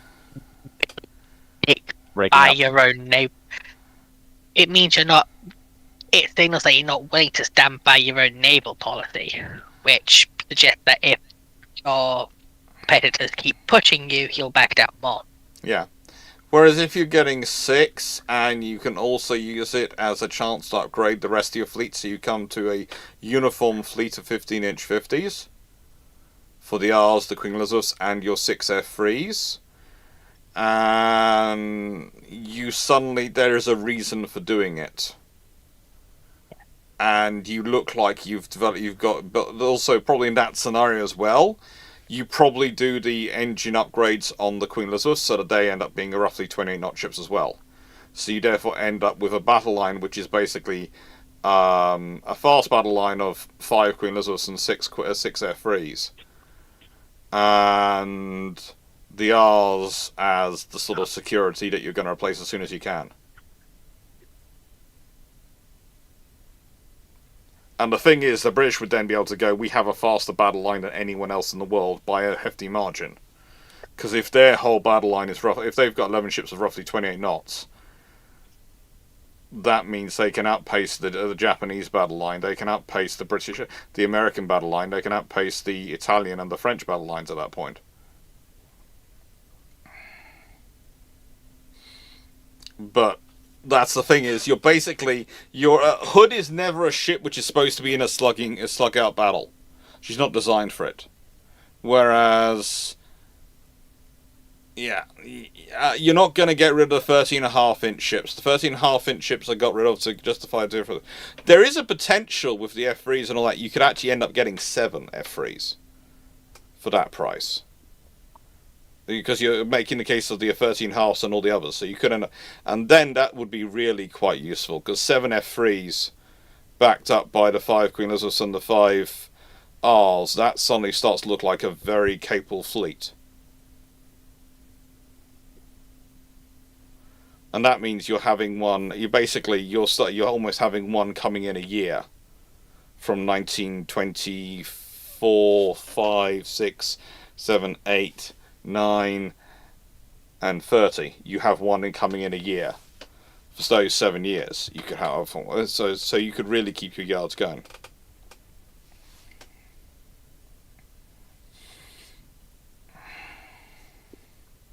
And so I noticed Fleet pinged me earlier about the Fallout question. Quickly, Yeah. even in Fallout, there is no point unless you've got nothing else arming yourself with a crossbow. As much as I love them, the period where they were relevant in warfare was about 600 years ago. Mm-hmm. 600 years ago. They're going the same category as longbows. Cool as fuck, but obsolete. Oh, sorry. No worries. Sorry. I said you can get away with it on this channel. No one else can. I think she's still trying to maintain good habits, though, which is good. She is good. Is there a brew ship scheduled for tomorrow evening? Yes, there should be. Good. Just That'll be a checking the good live end schedule. to the evening of that day. Yeah, there is. It's oh, yeah, it's an alternate history. Brew ships tomorrow evening. Yep, which should be fascinating. And this week's patron on Thursday is what happens if the British and Japanese refuse to break their alliance. Haven't we had this? No. Didn't we have something similar? Because we have there's been Zeros over the Med, which is similar, but Yeah, that was similar, but that was basically that was Mitsumasu Yonai basically going, I'm getting involved in this war on the side of Britain just to be on the winning side. And that was a fun one, Zeros over the Mediterranean, because that basically was Italian Navy, Taranto, nighttime attack by Royal Navy, daytime attack by the Japanese into the harbour. Italian Navy, Regia Marina ceases to exist.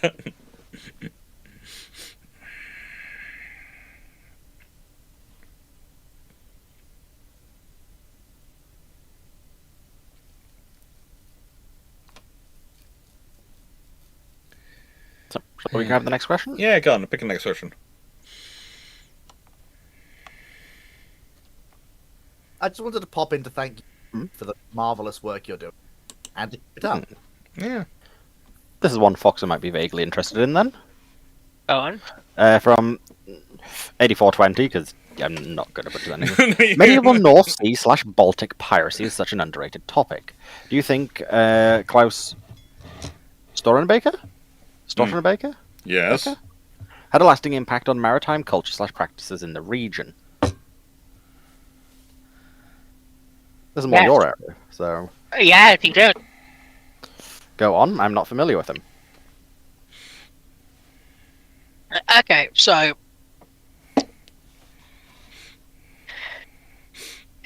he's basically he did a lot with the Hansa and a lot of the North German trading cities and Denmark, Sweden, those sort of things, right? Mhm. And he sort of, well, I don't want to credit so to him, but he, in Northern Europe, basically brought back what we would recognize as ship-to-ship combat. Mhm. And would lay the work for basically, well, I don't want to say the modern boarding action, but modern for this period boarding action. And also redefine trade routes a lot. But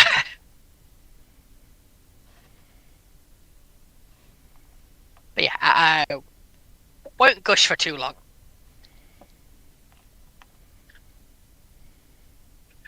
Next question.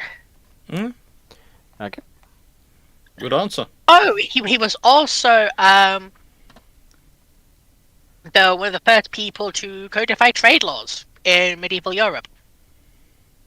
To the point there is a large trading hall in the city of Hamburg that was named after him until the Prussians took over. Yeah, they do kind of. Prussians didn't like him. The Prussians do kind of break a lot of names, don't they? On things. Well, they renamed it after a Prussian noble from the Napoleonic Wars Yeah. because Strauser was himself a Lobon. So, it's Prussia. Lobons can't do things. Rip liberal Germany.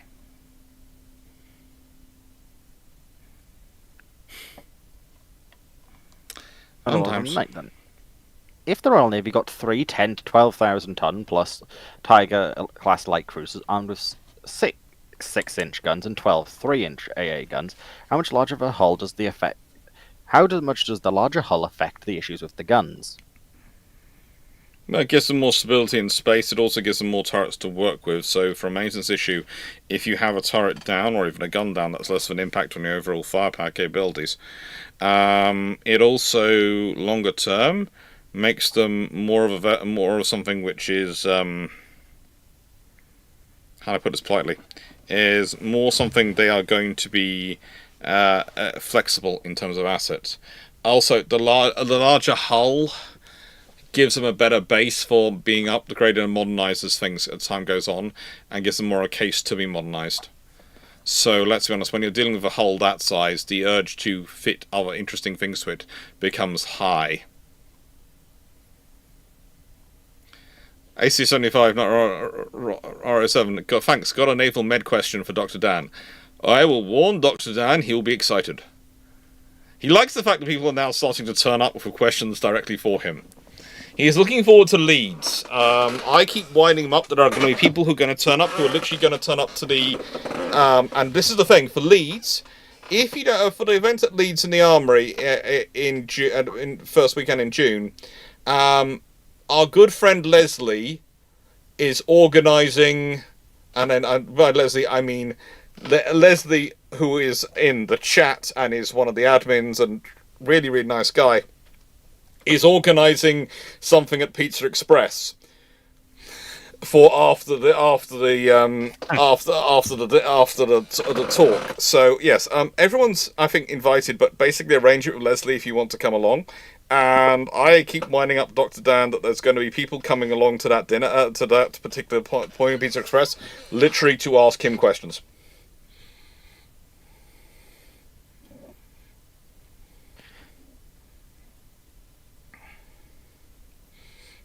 I need to try and make sure I can try and get the time off for that, because it sounds fun. Yeah, Leslie is having real fun. It was kind of a thing of...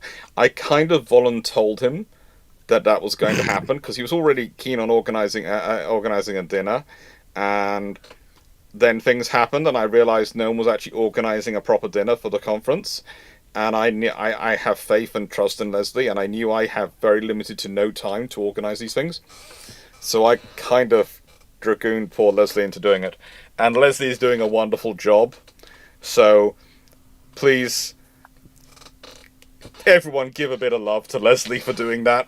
Leslie's being very kind and very helpful, and there's a lot of thanks. And it's when you get told by the organisers, "We're so thankful that your server's taken over because we didn't get around to doing it. And can we come along?" And I went, "Yes, you can.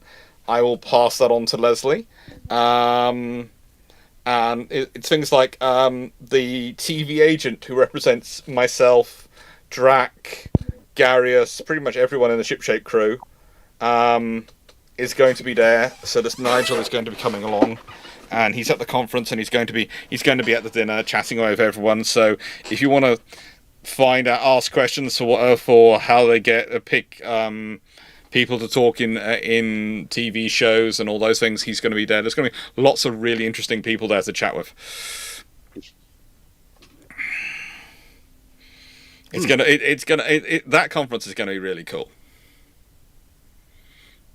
Oh, definitely look. I think a fair number of the speakers other speakers are also coming along as well. I think I haven't quite reached out to Peter yet to check, but I will message him and see if he wants to join us.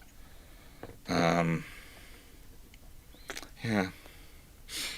Leslie's just put "why me" in the chat. Because you're competent, Leslie, and can be trusted. Yes, emphasis on the trusted. There's a few people coming along who I wanted to make sure we're going to have a good, safe, fun time, and I knew I could trust Leslie to make sure these things were organised properly.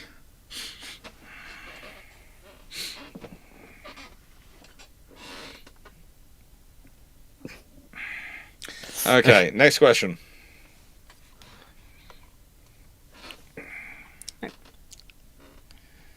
So, from cow to face. Hey. During World War II, the US carriers are one-for-one replaced by UK carriers. Numbers are magically adjusted to historical numbers. Would the US do worse, better, or the same thing during the Pacific Campaign?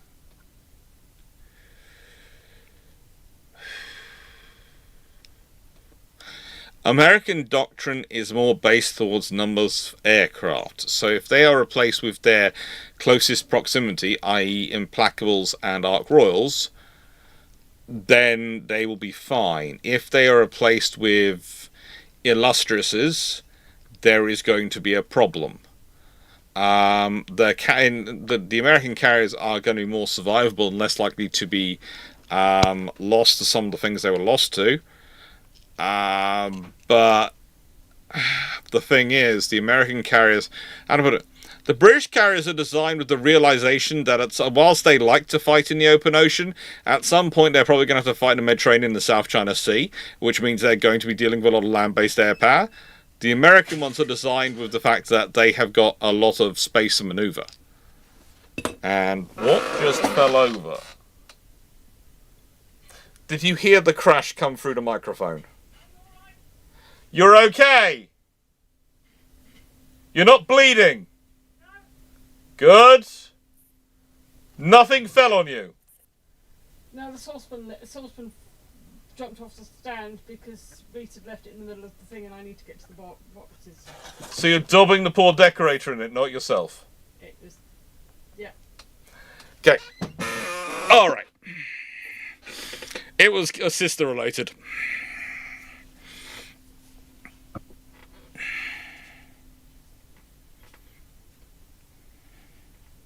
Anyway. Yep. What do you all think? I think it's definitely interesting, seeing how they try and deal with it. Assuming, say, the Lexingtons are swapped out for Ark Royals or something, you've got then probably all Essex and such are swapped out for Implacables / Illustrious, depending on when they're sort of thing. They're going to have range problems, aren't they? They're going to have, what, sorry? Range problems, is that? Yeah. British aircraft carriers and their range is a strangely interesting topic. Because the British aircraft carriers had a lot of tanks which were supposed to be water tanks, which within a few minutes of them of war apparently coming about, managed to be turned into fuel tanks. So British aircraft carriers and their range is a discussion, not necessarily a factual topic.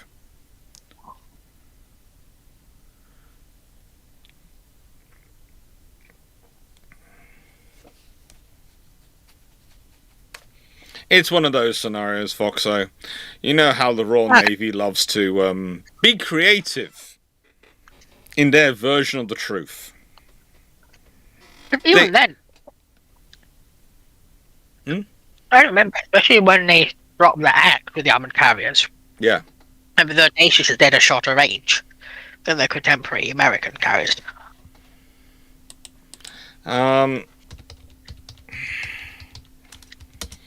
Let's see.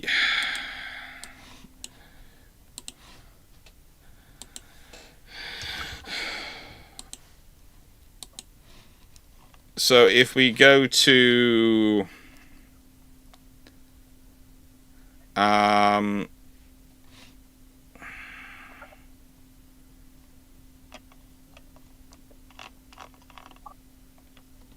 Oh, okay. Yeah, that's a question. Yeah. officially, the American carriers of the Essex class could do 20,000 nautical miles at 15 knots. The British ones could do officially 12,000 nautical miles at 10 knots.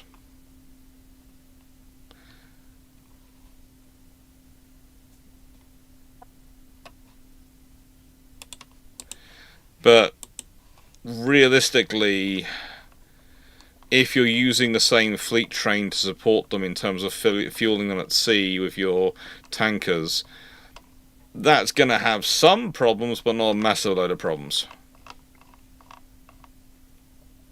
It's not going to really restrict them. Yeah. Yes, I remember it. The US was pretty short on fast oilers at the start for 41 and 42. Yeah. So combine that with the carrier short range, wouldn't that hamstring their operations for a while? Not really. They used the tankers to support the carriers, and that's why they didn't do the operations of the capital ships. It wouldn't really fit them, and also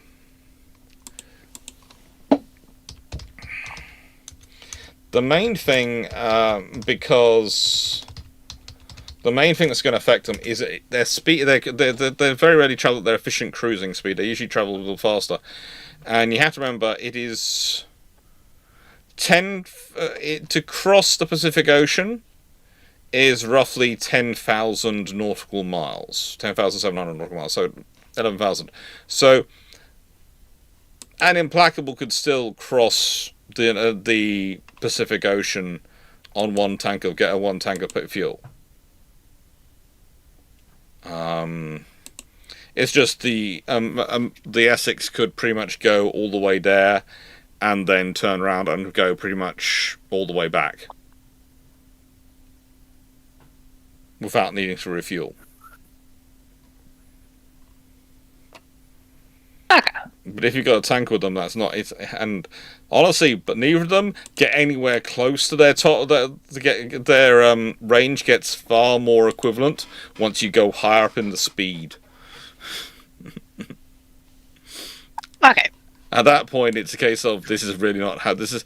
It's going to be there is an impact, but it's not going to be so much of an impact. You're going to really be crying about it. Okay, because from where I was aware, Breaking up. from where I was aware with the American carriers, when the older ones, when they were ranging out into Coral Sea, they were pushing limits on their range there. Mm-hmm. And if they've got longer ranges than the armoured carriers, then it would be down to the wire for the armoured carriers. Oh yeah, but I think it would also. How do I put this? When they say they're pushing it out to the max, there are some reasons for that, and some of the reasons are also. How do I put this? Some of the fuel tanks and fuel the Americans were carrying for their ships. It's a case of the Americans had to be, because of the way their protection was laid out, the Americans had to be very careful about certain fuel tanks. And that was even with ship oil, which, as we know, is gunk.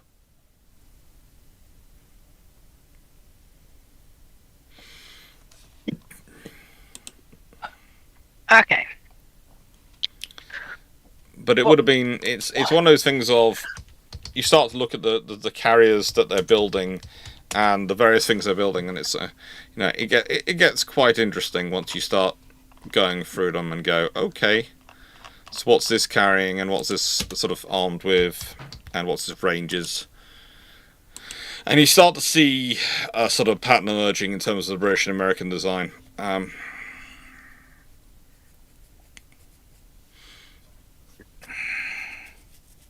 pardon me. Also, the British always seem to be... How to put this? With the ranges they give for their carriers, it doesn't necessarily fit up with some of their operations. Ark Raw's a good example of that. She did a few operations where, considering the speed she was doing, she should have been running on fumes when she got home, and she wasn't. But she's one of the ones where they were lying through their teeth, wasn't she? Because she's one of the treaty carriers. Yes, but they were lying through their teeth about all of them. That's the point I'm trying to make about British. She was able to do 7,600 nautical miles at 20 knots. Go mentally through the operations she does and how often she's doing a lot more. She's increasing, and also remember how often she increases and reduces her speed because of flying off aircraft. So she churns herself up to full speed. And think of how much fuel she uses at those points. And then think about the distance she covers and sit there and go, so you're telling me her range was 7,600 nautical miles at 20 knots? Yes. Burning X amount of fuel? Yes. Did she carry more fuel than this? Officially, no.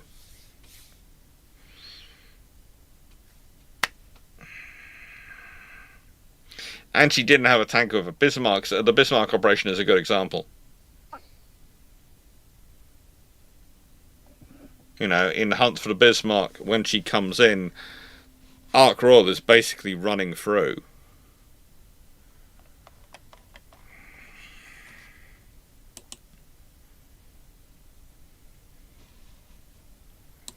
And yeah, Okay.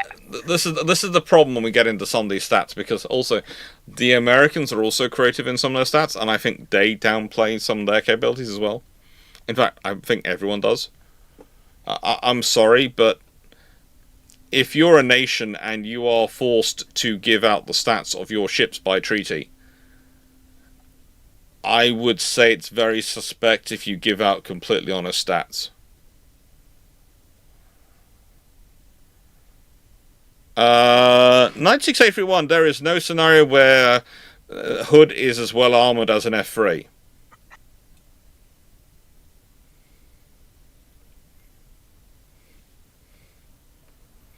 As much as we love the Hood, is a very long armor belt. And a very shallow shallow armor belt. Yeah, no, there is no scenario where Hood is as well armoured as an F3. There is a reason why F3 is the first design which is referred to as a fully armoured battlecruiser, which eventually a design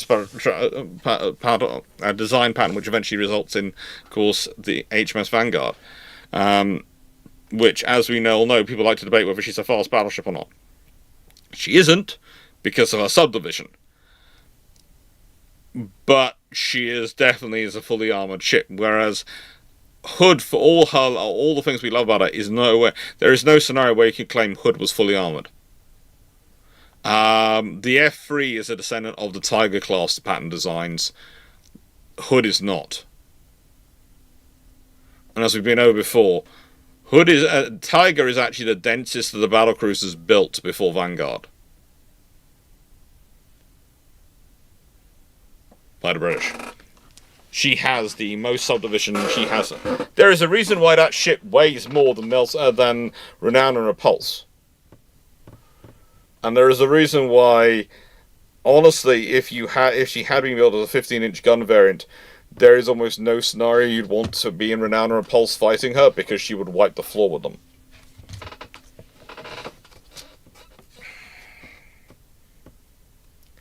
Now, as we've been over many times before, just because you have the same thickness of armor belt doesn't mean a lot. Let's put it this way. This book, let's say, is my 12-inch armored belt. Or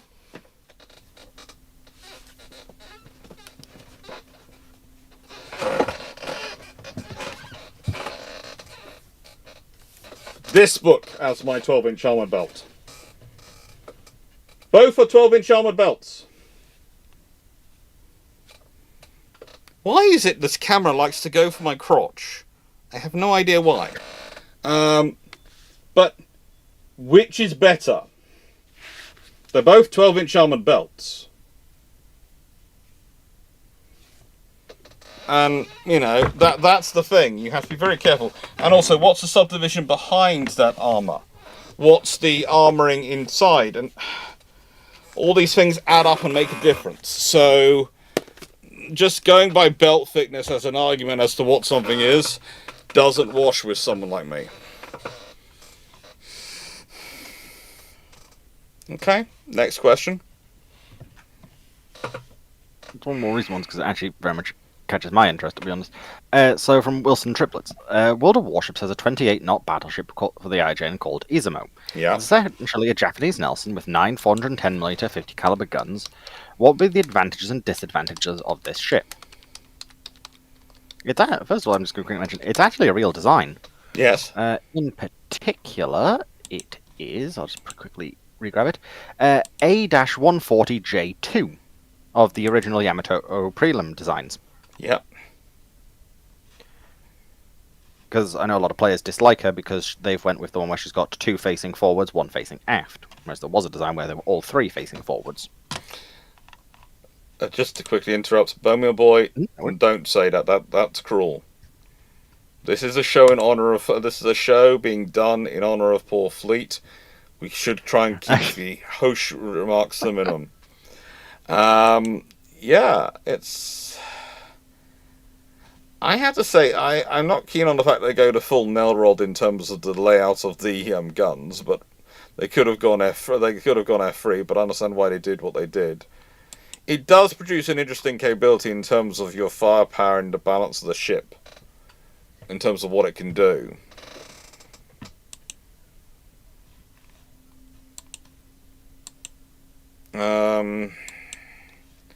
What's its advantages and disadvantages? Well, the advantage of that ship is you can have a far more condensed ship. You can orientate yourself forward on a target to give them the smallest view possible to aim at. And you have to remember, the Japanese were looking at a version of... I wouldn't say so much an attrition strategy. Well, it is an attrition strategy, but it's not a mutual attrition strategy. They're looking, if they want to do guerrilla strike sort of thing, of attack, hit and run attacks, and pull out, and they want to provide the most capability for the least effort in many regards. That thing is going to do a lot of damage from a long range. And it's going to be capable of doing that damage.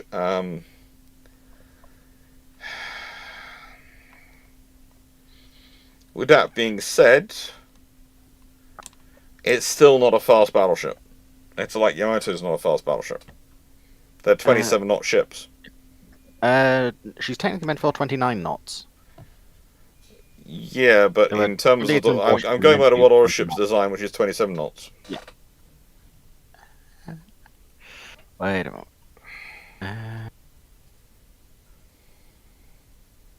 Is that with the engine upgrade?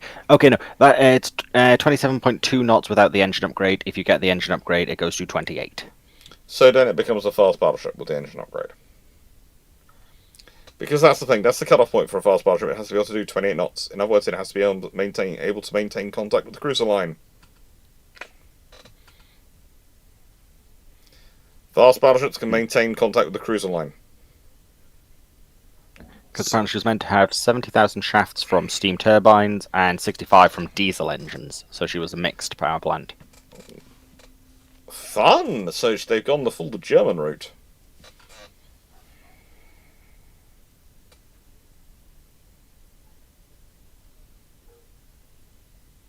I guess one advantage he has is even if you go off, standard displacement, She's 16,000 tons lighter than Yamato is.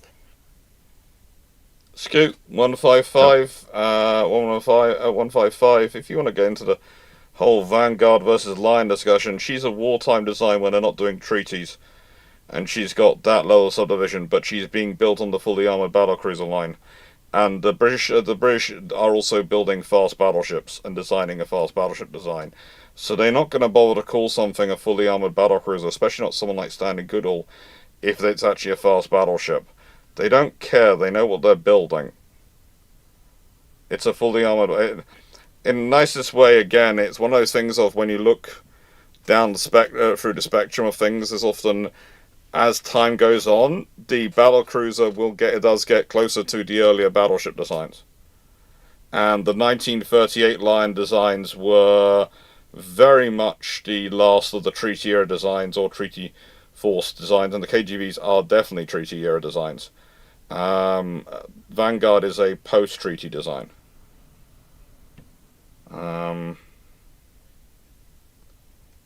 That's it, basically.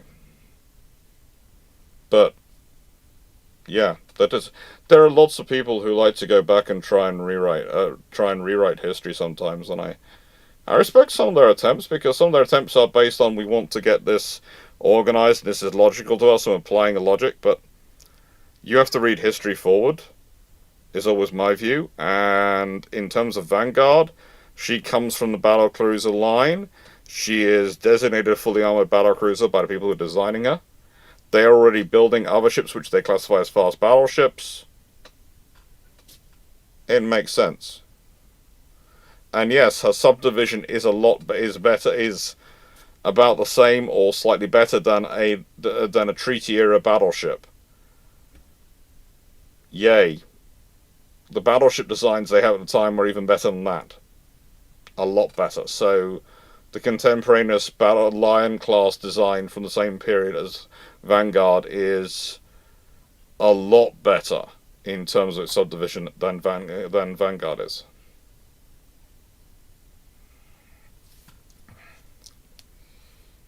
Shall we grab the next question? Yeah, what do you fancy?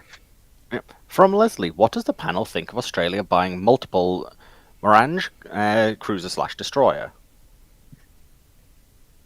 Multiple what? Morgane. Morgane? Morgane. Is somebody Morgan? Mirage is definitely not right, but Morgane.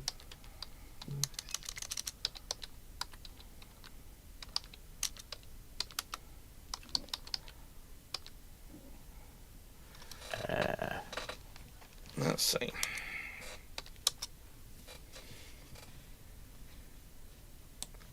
I was wondering if you're talking about the Morgane class frigates, which they're buying. They're currently ordering, but I don't think Morgane. Is that the name they're going to be in Australian service? No. I'm not sure is the answer then. I don't know if Leslie's still around. There's the Morgane class cruisers. I think Yeah, Leslie's still around. I've just tried adding them in the chat. It didn't seem to.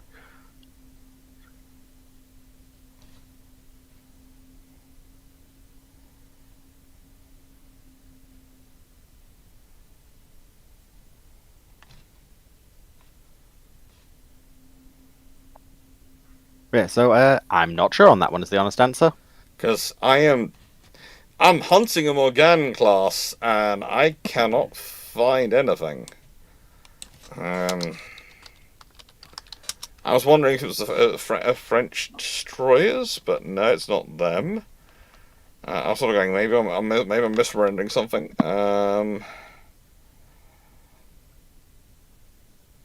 No. I'm sorry, Leslie. I can't find the ship you're talking about.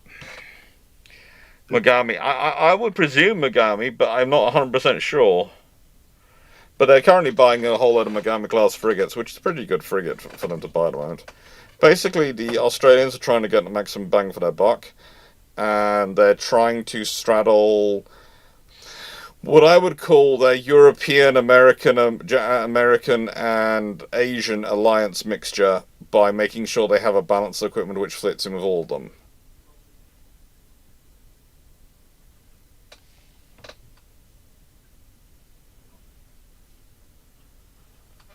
We'll see what happens. This one should be a nice, quick, easy one to get out of the way with. Mm-hmm. Ramal, why didn't we see aircraft carriers today having the island on the port side instead of starboard? Because we learnt whenever anyone's tried it that it just increased the number of accidents of aircraft bashing into their own island structure. So you just don't do it because it's less of an impact today with jet aircraft than it was with rotor aircraft, with propeller aircraft, but there's still a natural tendency of how pilots and most the aircraft are set up for most pilots and how most pilots control their aircraft, that it increases the chance of you having an accident.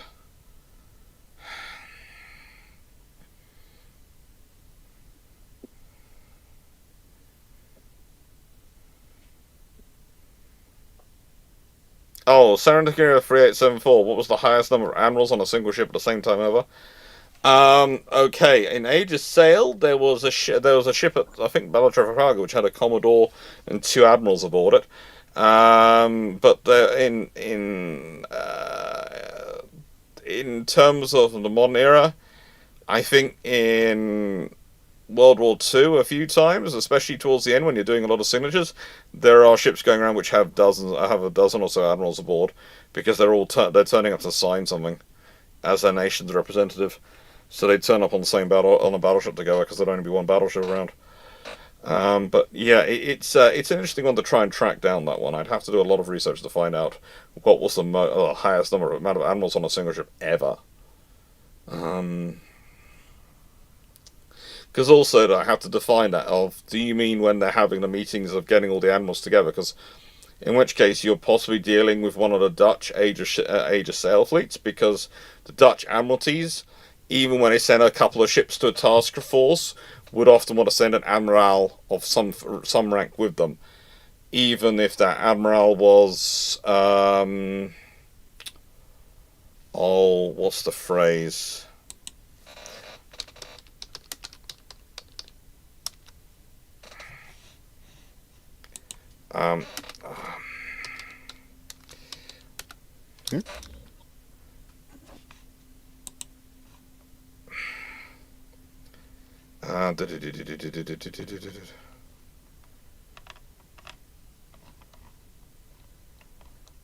Let's see. Senior officers.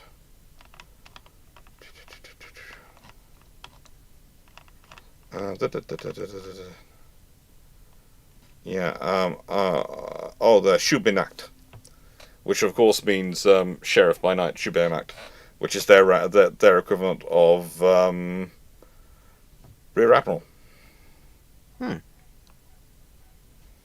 Okay. Yeah.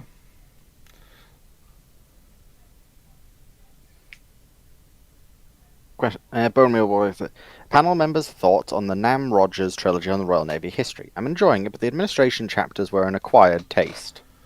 They are massive works which are incredibly useful. I like Nicholas Rogers. I don't agree with all of his analysis in those books, but you have to take your hat off to the sheer volume of research he does to pull them together. They are huge, huge works of effort. Okay, yeah, just looking at one of the books and seeing, you can use this as a support pillar. Yeah, they are very good starting books for giving you an overview of an entire period and starting out from there. But again, as I said, I'm not sure I agree with everything in them. There are some parts which I have debates with. But there again, the sheer volume of documents he's read through to get it that it's if you're doing such a large work, you're doing it, even the time he did take, it's very different than if you're doing a more narrow work where you can basically spend hours in those documents and you can reread them and reread them and reread them a dozen times and go back to them, and then you'll get, if you basically have the time to I wouldn't say skim through, but you're not basically you're reading through, you're taking down your notes, working out, and you're not really going back to it. You don't have same amount of time to go back because there's so much more documents to go through. If that makes sense. I don't want this to come across as a bad thing. It's just the sheer vast quantity of documents he has to go through. It's just massive.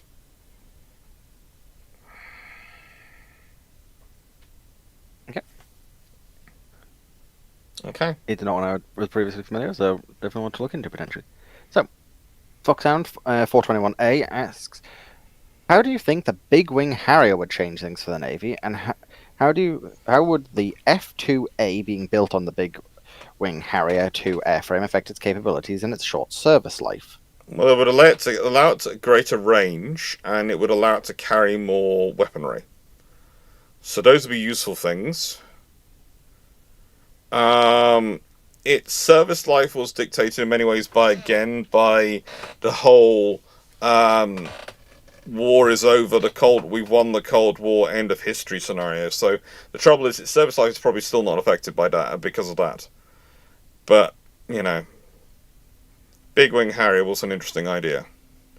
It also could mean the Big Wing Harrier might be adopted. It might be that the Harrier, the FA2, becomes the basis of the longer-term Harrier survival force than the GRs, because it can carry more ordnance and it can do more interesting stuff. But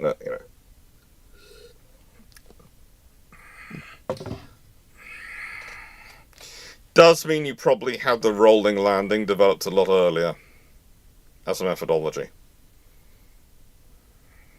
Right.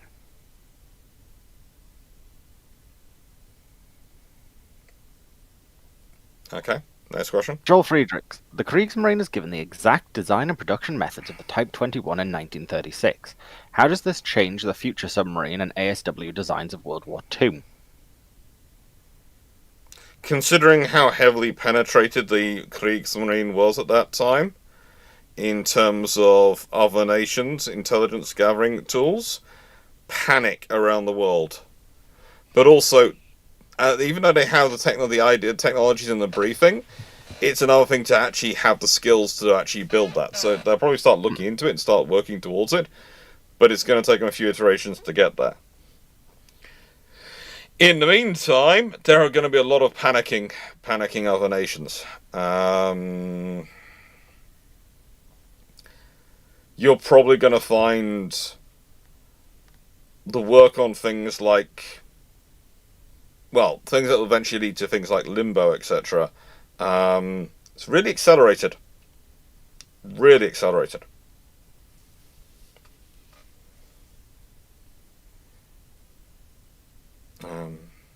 Yeah.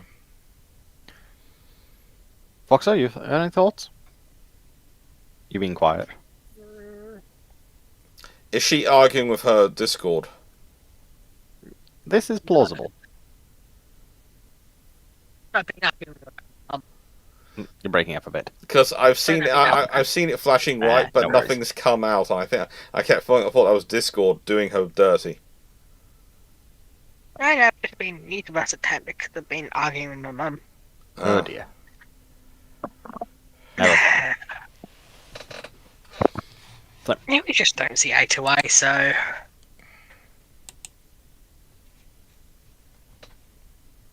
These things do indeed happen, unfortunately. Anyway, family drama aside. Bob's modelling mayhem. Okay. 8632. I watched a video recently that said Britain was using tugboats to sink U-boats during World War II. Is there any truth to this, or is it fiction? Yeah. We had some tugboats which we armed up. They were basic. And that's sort of sweet. Some of the tugboats that were armed up were basically like some of the trawlers taken off from service. They were sometimes used as escort for convoys, especially close to the UK and coastal convoys. But also they were used as part of the security of harbours. Because what's better for trundling around a harbour area than a tugboat? So yeah, some of them did get armed up and used for various interesting things. Because functionally, any ship that was big enough to carry a depth charge, if a submarine was in the area, would go after the submarine. Yes, and tugboats also could do other nasty things, like they practiced using towing cables through the water, the idea of which would be they'd ensnare a submarine and drag it along.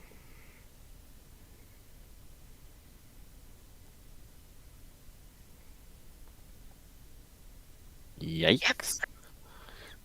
Would not want to be dealing with that if you're the submarine crew. Well, let's be honest. Submarines in that period could do 7 knots underwater if they were the German subs on electric engines. The big tugs of that era could do a lot more and had a lot more grunt. And if you got snagged by a pair of them holding a cable, you would be Taken to port, shall we say? you would be not a happy commander. I don't think it ever actually worked, but you know. So you've just got me a mental image Mm-hmm. of have you seen, especially a big dog playing with a chew toy? Yes. Oh, and a teddy bear, how they'll smash it into things as they're simulating killing it. I'm just imagining a pair of tugboats just slamming a U-boat in like a quaid side with cables. Mhm. Which is equal parts horrific. But ain't no lucky. Hmm.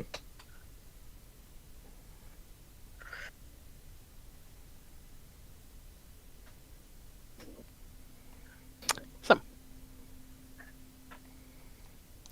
Right, and last question, I think, roughly, because we're roughly at Yep. 10:30.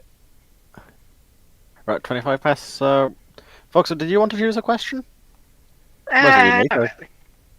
I knew you were going to say that. Fine.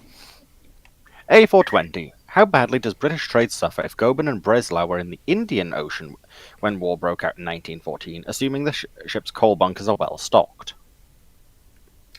It's going to be a bit of a nightmare, and there is always the chance that they manage to meet up with Grass Bay, and then you have a really, really potent force. But there is also the factor that if they do something like break for the Red Sea and to try and get into the Ottoman Empire that way, they're going to be having issues.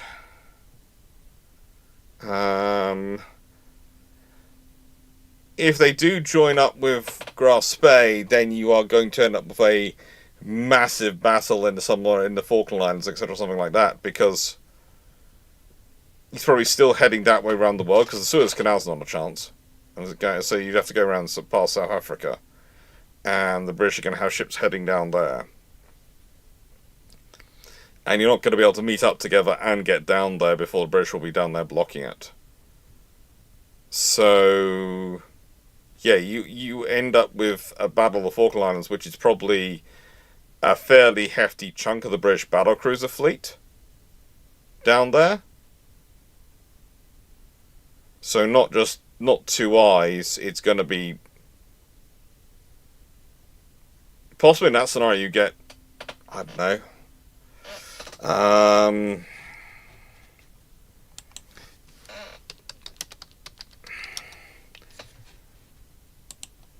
HMS Tiger commissions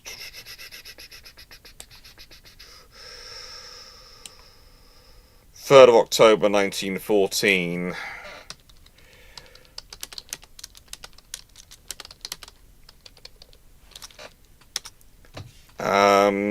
Yeah, you could even get Tiger down there. Because that'd be the sort of thing the British would do. Send some experienced eyes along, but also send Tiger along as a guaranteed killer. So you'd have sort of Tiger, Invincible and Flexible coming down.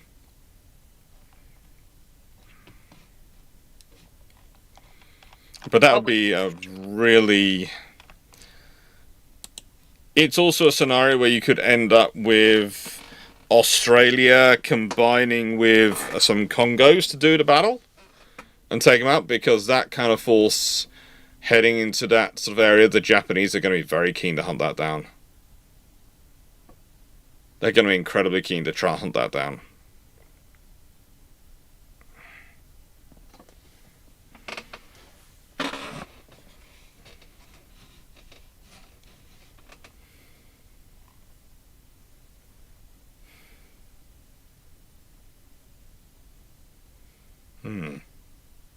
What do you think?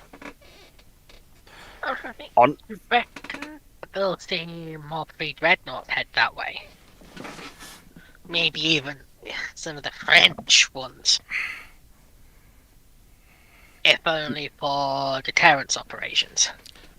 More than likely, they'll end up somewhere in the Suez area, etc. As a deterrent, yeah. Yeah. Because if they're doing it with Gatsby was smart enough to realise that he's going to have coming for him. Mm. And so, even a French pre-dreadnought is enough of a threat to Goeben and Breslau that even if the French pre-dread goes down, they've still done enough damage and highlighted their position. Yeah. Sort of thing. Yeah. And I hate to speak positively of French pre-dreadnoughts, but... I know. That goes really against the grain for you, but I feel you've really shown your capacity to be the bigger soul by being so honest.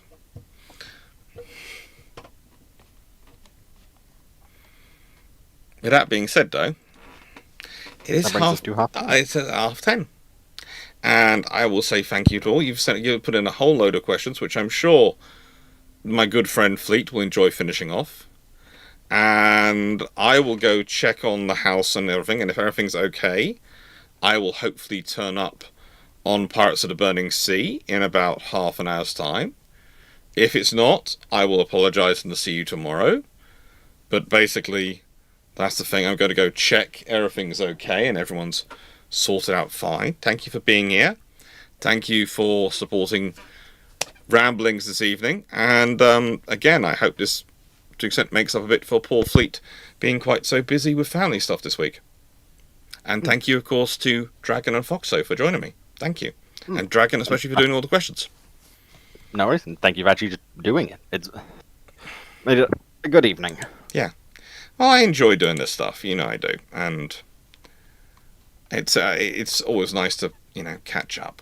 Anyway, see you all tomorrow. There's definitely, if there's not a Twitch stream tonight, there'll be definitely a Twitch stream tomorrow morning, and then there'll be the normal game one, and then there'll be brew ships tomorrow evening, which is alternate histories brew ships. So, goodness knows how many questions will end up being. Last time we did one of those, it went on for about 6 hours. Well, that's why we have been doing them more often, to try and sort of keep them to a manageable, normal length of brew ships, which is roughly 4.5, 5-ish hours. Take care, everyone. Toodles, and thank you for being here. Bye for now.